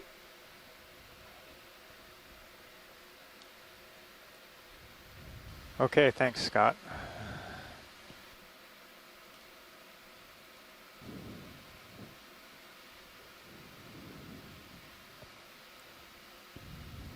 So, John, when you asked that question, I didn't quite catch it. I was infatuated with the sponges. I think there is a couple petal-shaped sponges that are in the genus Elanicella that we passed by. I think I saw them earlier and forgotten on that, but that's yet another type of euplectellid.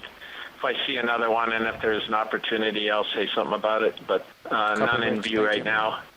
But a lot of small stuff here, a lot of small coral colonies all over the bottom on this little cobbly type of terrain.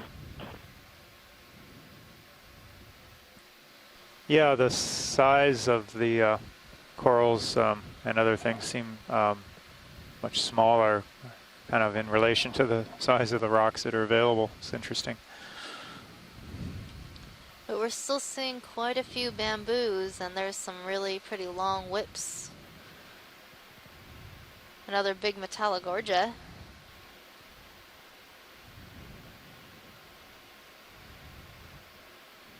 Do you see that pink blob, Pilot? Pink blob. Yeah, what is that? Yeah, lower left-hand corner. Is that a fish? Yeah, I think it's a fish. One of those Slidinias or no, it's the Chonyx coloratus. It's a goosefish, tripod fish. Chonycops. Chonycops coloratus. Yeah, Chonycops. So it's a deeper water relative of the Chonyx that you see in shallow waters here in Hawaii. All right. It's a relative of the anglerfish. Sitting there, yeah, it's got large sensory pores on the underside of the head and around the head for detecting vibration and movement. It's an ambush predator. It has a little lure on the snout and just above the mouth. The question is that bioluminescent, or does it create some sort of a chemical that might attract prey? So we see these not often, but we've seen a few of them. Whoa! This one's got a an swimmer. unusual posture. Oh, there he goes. It's like a fuzzy. The gill openings are actually behind the pectoral fins, the fins on the side. Oh, those are his gills all the way back there? Or her? These guys. Right, that's the character. The entire order of the anglerfish and the goosefishes. That's cool. I've never actually seen one swim like this. I always see them on the bottom and they never want to move. That is really cool.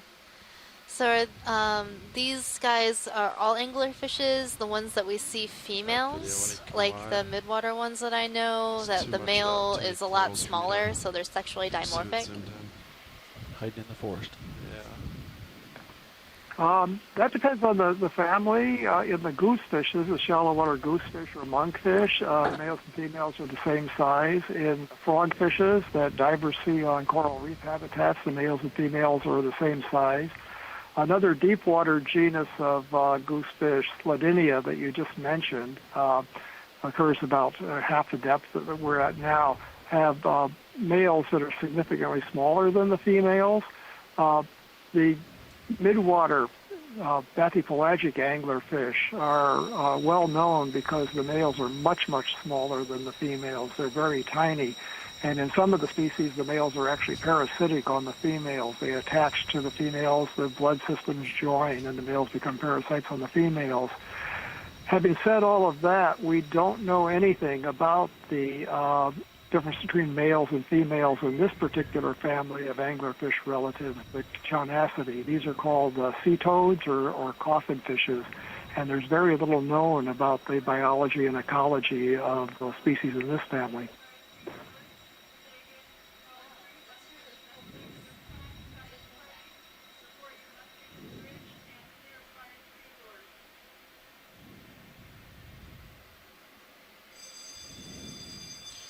Nav, what's ship status? So we're still moving. We are about Yeah, 22 thanks, Bruce. meters into I just thought he kind of looked like a bright fuzzy bowling ball with lips. Because of drills, I guess next time you can get it. Yeah, well, I knew about the busy, sexual we can put another dimorphism move of some of the midwater Because in species and period the of time, parasitism, but I wasn't sure if that was the same for these more bottom-dwelling we can move pretty species. quick where now it's flat.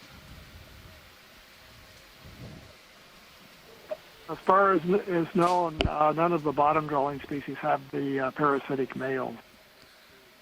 That swimming behavior that we saw, it's been observed with the gill openings placed behind the pectoral fins, far behind the usual position, and kind of round and closed with membranes. They actually have sort of a jet propulsion when they swim by gulping in the water and expelling it out through those gill openings, and it helps these fish to swim because they're not very good swimmers, as you saw. They're not built for fast swimming. In the event of a real fire,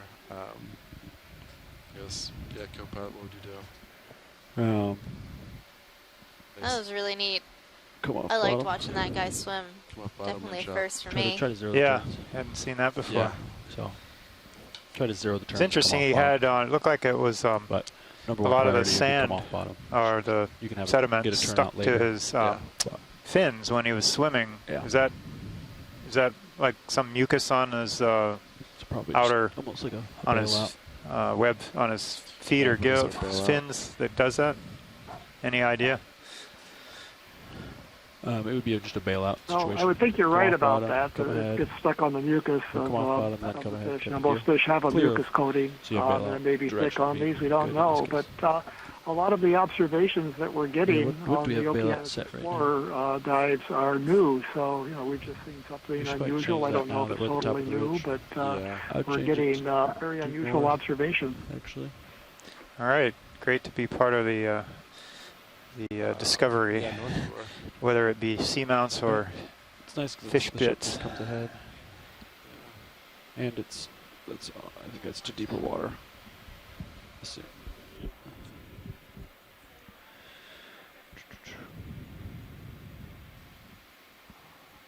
So if you look at HYPAC screen, we think it's a little bit moved to the left. So right here, it shows the ROV right here, but we believe we're on top of the ridge, somewhere around here. So we're pretty much there. I mean, our depth right now is 177. Top of the ridge is 1780. So yeah, we are around here. Pretty much, we just believe HYPAC is a little bit moved to the left. Yeah, right now, like if you look at the camera, we're pretty much in a flat part, which is around here. Yeah.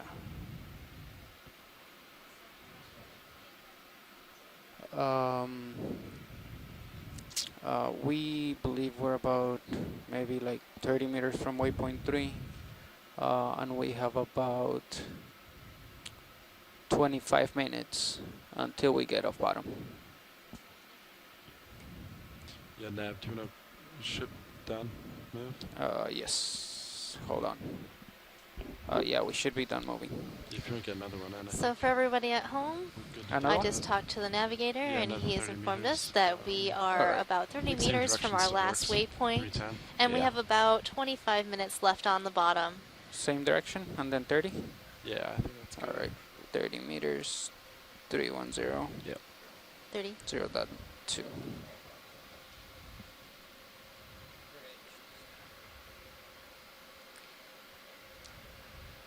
Pilot, can we see that sponge?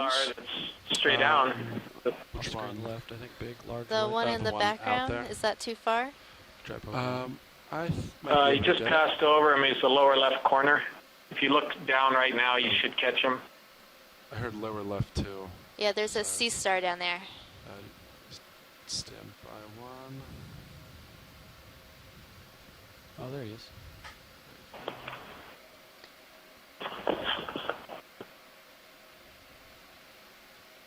Yeah, they might be a little bit busy with drills right now. Nobody's answering. Yeah, I figured.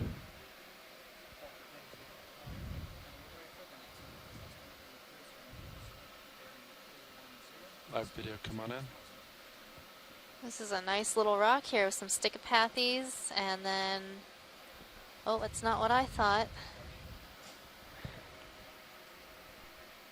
We have a nice sea star coming into view. I had a guess of what it was, but definitely wasn't correct. Let me look at So, what is this guy? Maybe Chris Ma, who's watching, will call in, let us know.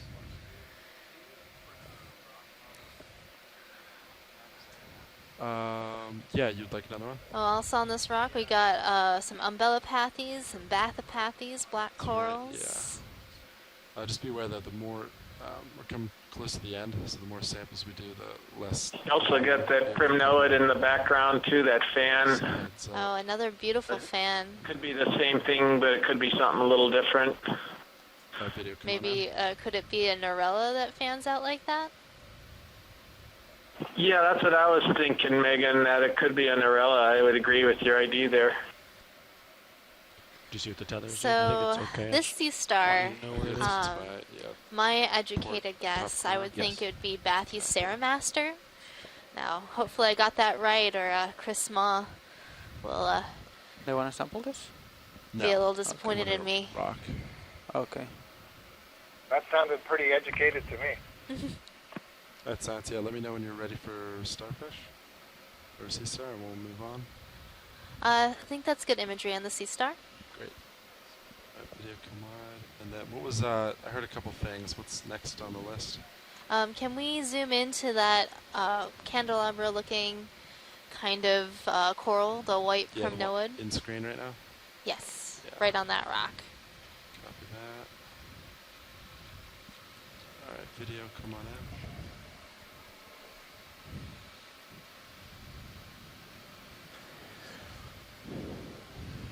As we were zooming in, I noted in the background there might be one of those sea stars feeding on a coral just behind, to the right. So we're zooming in on the polyps of this primnoid right now. What's really important here to note is the scales on the body of each one of the polyps. So I'm not seeing the three-tiered scales that we normally see on the genus Norella. So it's probably a different genus. What do you think, Chris? I would agree with that, Megan. Maybe Scott would weigh in on this too, but this looks more Calyptrophora-like to me. But Scott, do you have an opinion on this? Well, I was going to agree with Megan. One of the things that strikes me as we're kind of zooming in here is it actually looks really smooth. I don't see any prominent ridging to the edges of those scales that Megan was just pointing out. So I would agree that this is not going to be a Norella. It's probably something that has a larger number and maybe smaller scales so that we don't see the rings quite so easily. Not entirely sure I could throw it a genus right now. I don't have all the Primnoidae on my brain today, so I'd have to refresh my memory about how to separate out the Paracalyptrophora and the Calyptrophora, but it's probably going to be one of those genera.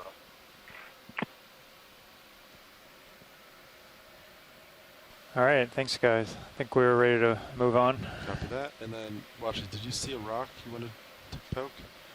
Or was it just in general? I had in general, but I had seen kind of an angular looking rock right around this area, right?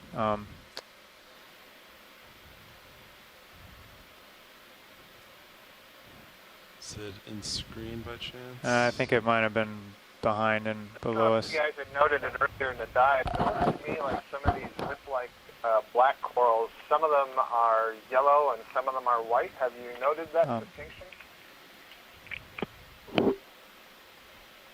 I have noticed that some of those Stichopathes are either like that sort of light pink or bright yellow, and then I've also seen some white ones.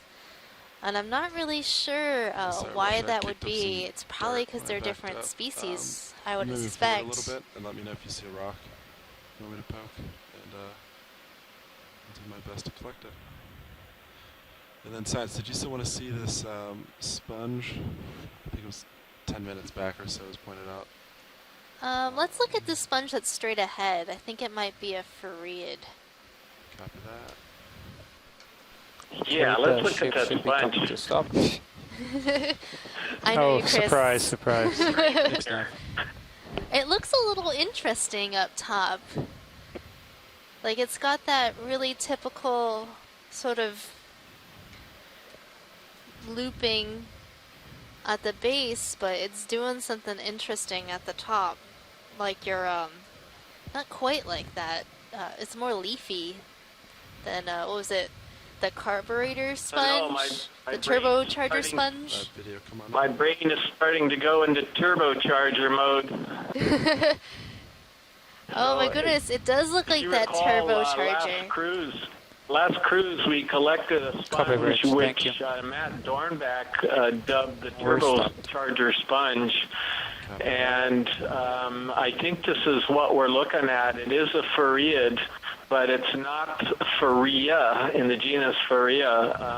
And this looks just like it. There are little tubes that open straight up on the top of it. As you can see, it forms these sort of ruffled leaf structures. And so it is a glass sponge. It's sort of a brittle, hard sponge. There's a crinoid right on the edge there, but I think this is, it's an unidentified member of the family Farreid. We have a specimen of it already as of last cruise, and I'll be very excited to get that specimen to some of the experts around the world soon, I hope. Yeah, that's really exciting. So this is a new sponge, but we did collect this last cruise.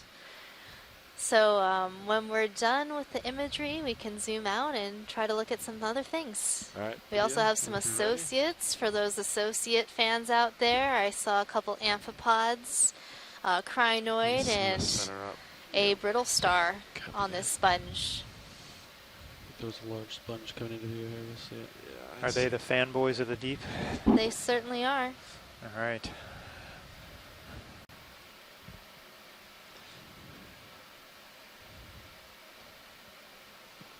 They're the hangers-on. They certainly are. Oh my goodness! This one's for you, Chris. Have we ever? Yeah, keep an eye out. This is a big one. I was also looking at that purple coral that's off to the right. Could be an Anthocellid, or Anthocellid, but yeah, this is a whopper of be my guess, which is Euplectellid. Again, this is kind of a hybrid between a vase and a stalked. It's like a stalked vase, if you will. It's in the subfamily Bolosomini because it does have that kind of stalk it's propped up on. But certainly looks a bit different, but that would be my guess as to what family it is, Euplectellidae. Wow, it is really sort of like crunchy, convoluted looking. We were having an Gotcha, invertebrate 95. sponge lab, and we were talking about sponges, and we were looking at some glass sponges that had a shape push out a little bit. And I wasn't sure Okay, if sounds the good. opening on the top is formally Yeah, when we're done imaging this, we can push out. Copy that. pulse Is there anything osculum, specific because you'd those like should all that I be can do lining quickly? the side of that. There was a purple coral off to the right somewhere, but if we're not, was it to the left? Yeah, To the left, I I think. they still call them an osculum on the top. Now you got me curious, so I'm going to go ahead and do a little bit of research. Go ahead, Well, Nav. actually, this is Nav.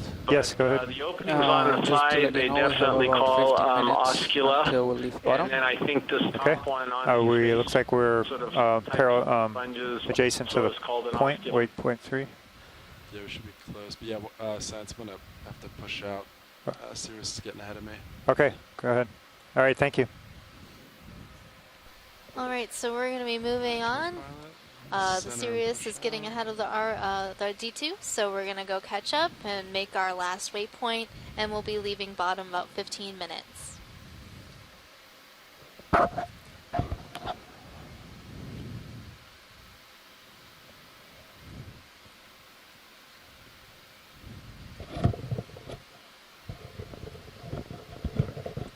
This little area is not nearly as dense with corals as we were seeing before, but I'm still picking out a few.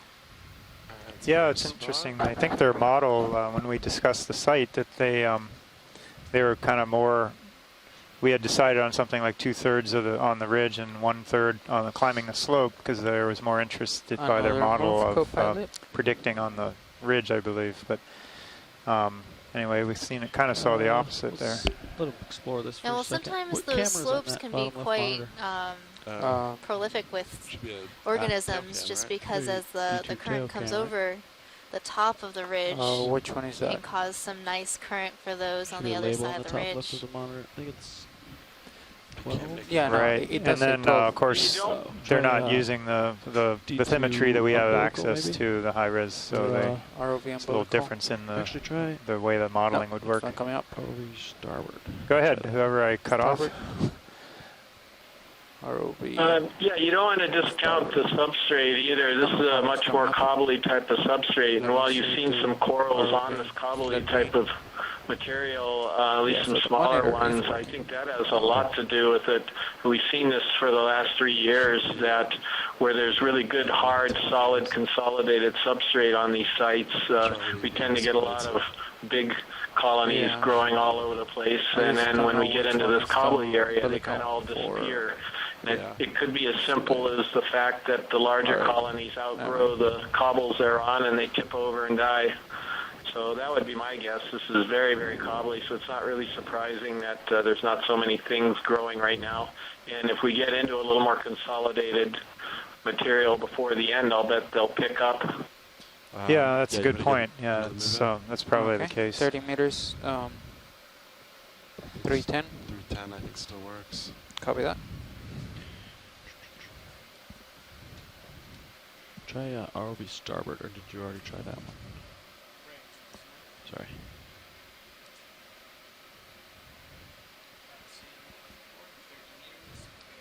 Yeah, and watch it. If you see a rock at all, we're running short on time, but I can try to grab it for you quickly if you want. What camera did you say? To answer the osculum question, I'm sort of reading about sacrocalyx, and first of all, I use the term stock, and that's not quite correct. The correct terminology is peduncle.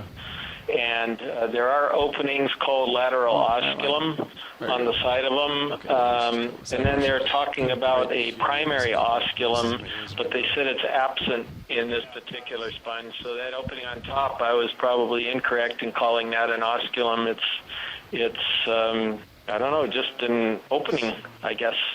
So thanks for pointing that out, Scott.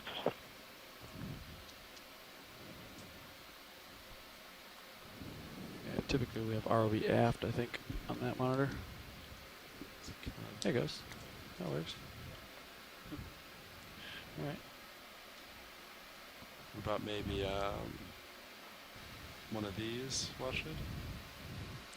Yeah, there's several there that, like, that one with the lasers would probably be good. You want to get hydraulics out real quick? Hydraulics are go. Yes.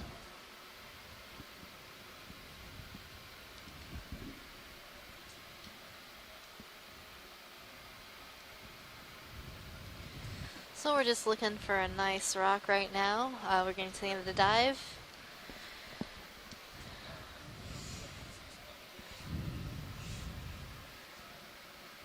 Alright, arm is on. I'll just take this one starboard. 10-4.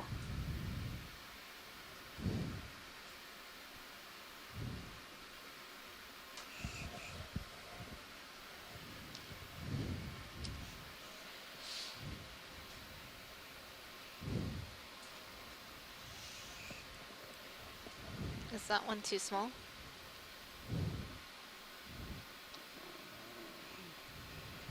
It is loose, but before I grab it, How is about that one you want? How about the like to the left, the little bigger one here? Or that Copy that. Yeah, there's even bigger to the right. How's that one? That one's loose. Yeah, that would be better. How about this one to the right, the bigger one? Would that be too big? Close to the right? Yeah, right below. Yes. Hold on one sec.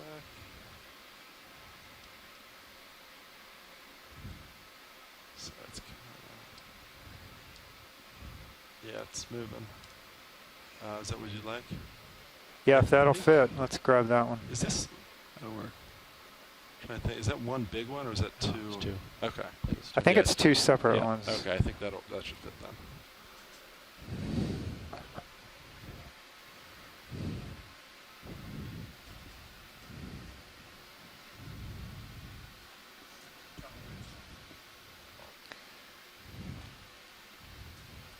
And this one looks like it might have a little something something on it, just for us.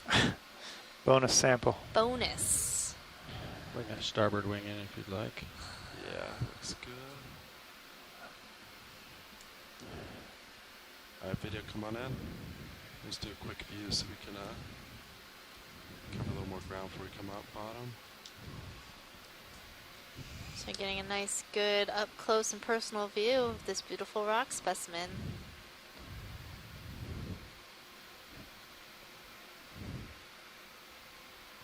Oh. Ooh, there's a tiny little sponge on there. Hopefully it holds on for the Bonus right. sponge, Chris. Yeah. Beauty, eh? That'll do. Alright, video, come wide so I can drop. Little Opie on there too. board. Hope they make it up. They're gonna have Mr. Toad's Wild Ride in a few minutes. Oh man, it's gonna be intense. See that? Oh yeah, big fish in front of us. Oh yeah, look at that size of that guy. Where is this one going, pilot? Starboard forward. Starboard forward, roger.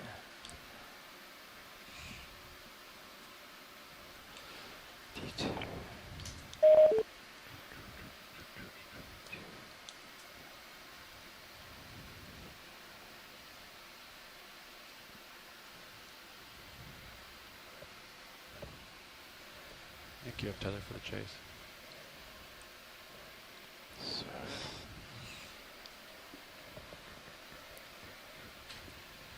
That's right. Alright, you're stowed. Alright, arms off. Go. Hydraulics secure. Hydraulic secured. And then, did you see which way it went? Left. It went left. Upper left. I think you might have lost it. I saw some little white thing floating down. Oh, well, we'll see. Go for zoom. Oh, that's it. No, I think we lost the sponge. Rats, I don't see it. It's okay Can I though. video try to bring out the black? I'll get over it. Maybe. Yeah, sorry, Sans, but the There we sponge fell off. Hey, no worries. They usually don't do too well as we ascend and come out of the water too. Well, we really wanted the rock, so it was just a bonus. Copy. Right there, right in front of you. Oh, there's Oh. a fish coming right at us. Oh yeah. Oh yeah. Nice. There you go. Alright, video, come on in. He's trying to check us out. What's going on over here? Party Fish in the ahead. deep. Hoy. Curious one coming right at you. Yeah. Man, that's a face only a mother This could is love. something that Cool view from Sirius. oh, this is something I thought I saw in the Sirius view before. This what an amazing view! You can see the teeth. Oh yeah, wow. This is one of the It's one of the I think one of the Coryphonoides species, probably Coryphonoides rudis. I would guess. It's very heavy-bodied, very thick-headed. That species is just a pure guess, but these are large mobile predators and scavengers in this community. They are attracted to baits and baited cameras and are often attracted to carcasses of things that die in the surface waters and fall down. They're distant relatives of the codfishes. They can be quite abundant in colder water areas along continental margins up around the Aleutian, Wow, the view was pretty good. Oregon, Washington. Surprising we haven't seen more fish in That this sounds family more like here it. in Thanks, the. man. So that's the first one, but a coryphonoides. Okay, we only have 5 minutes to go. And any 5 minutes, suggestions copy about the that. species would be appreciated by others if they have guesses. Oh, thanks, Bruce. That was a great view of that coryphonoides. I love that you could see like his little rows of teeth, and I saw the barbel So on the the opposite, chin. we're pretty much at waypoint 3, right? Yeah, I think so. Watch lead. Watch lead. This is Nav. We only have about 5 minutes to go. We believe we're pretty much like right at waypoint 3. We should be like around this area right here, with the little offset of the map. So yeah, we can maybe take a look at a few more specimens, but I don't think we can make any other ship moves before we come off bottom.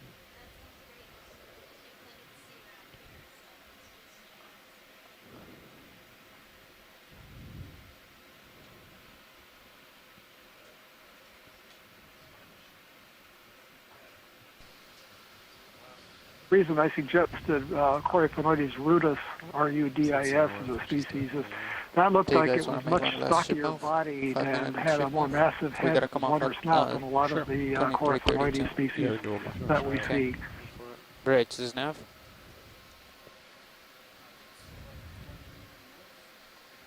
Yeah, thanks, Bruce.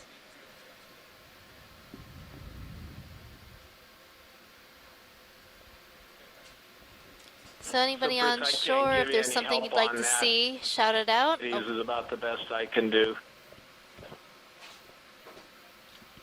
Now, it wasn't Longicerus. It wasn't that slender, and the whisker on the chin, the pelvic fin rays weren't as long, and it didn't have the sharp snout, the little more longer snout like Coryphonoides armatus or Equinae. So it's a guess. I'll have to send off some pictures when we get them to experts to verify the identification. okay, we're gonna check out this really interesting looking sponge. I think these are all extra things growing off of it, Oh, right? yeah. Commensals. Look like Because the other one crinoids. to the one to the right, yeah, I was going to say that, but I didn't know that far out. By the end of this, John, you'll have all of your animals. You'll be more of a biologist than a geologist. Oh no, transformation has begun. This We're one, just trying to bring out your softer side, John. The squishy side? the squishy side. No, I'm crusty all the way through. Alright, video, come on in. And such it began. It certainly did.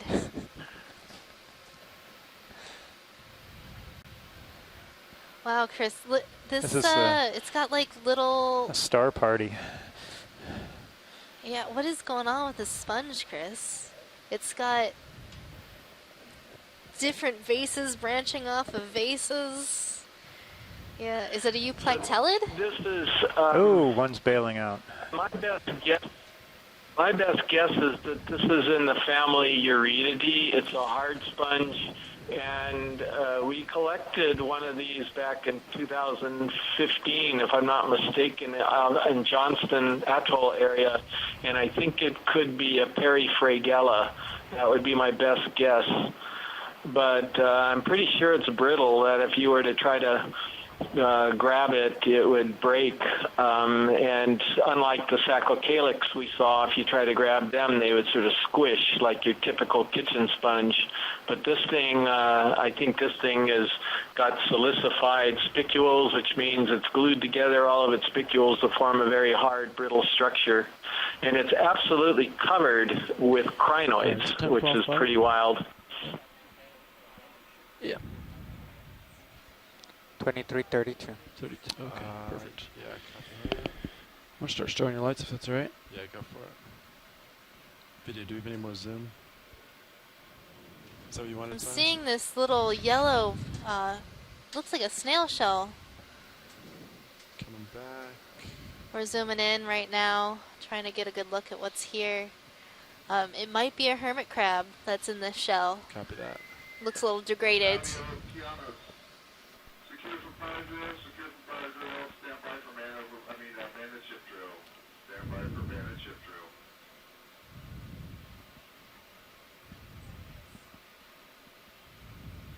Okay.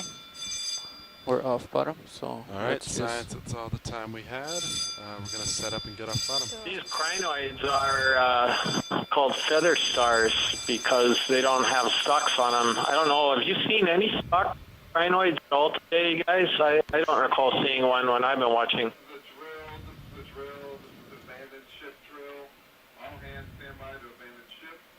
I'm just going to set her up. No, I don't think we have, Chris. I misidentified an Umbellapathes as a stalked crinoid earlier in the dive, but I was corrected on that.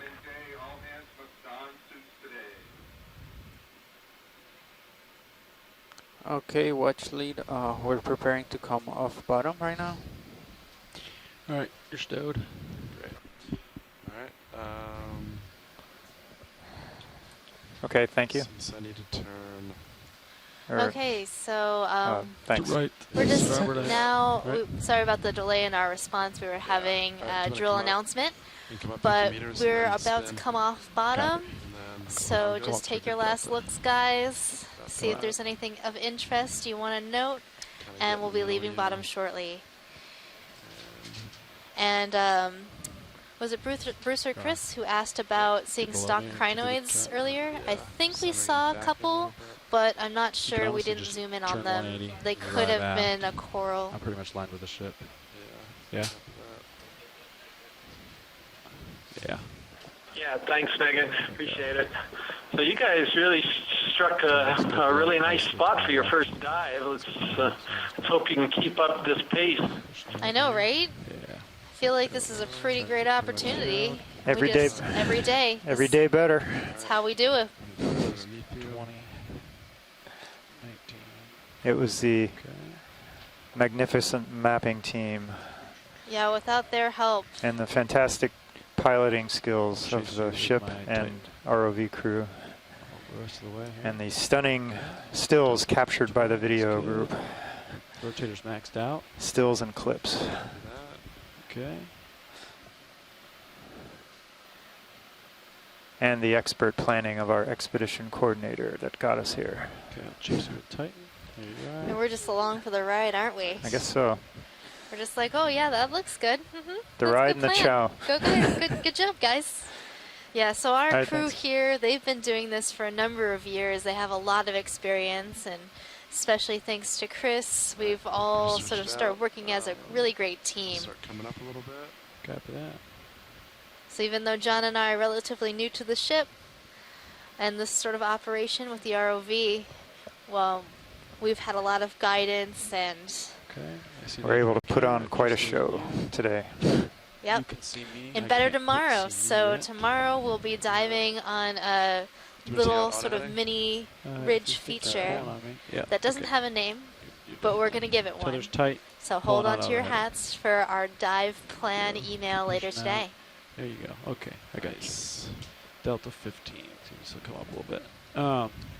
So tomorrow's dive is going to be quite a bit deeper, if I'm remembering correctly, almost twice as deep as this one. So I wouldn't expect to see quite such a dense community as Scott France had pointed out in the early planning session. But it still has, you'll probably see a lot of really cool things at that depth, just a fewer number of them.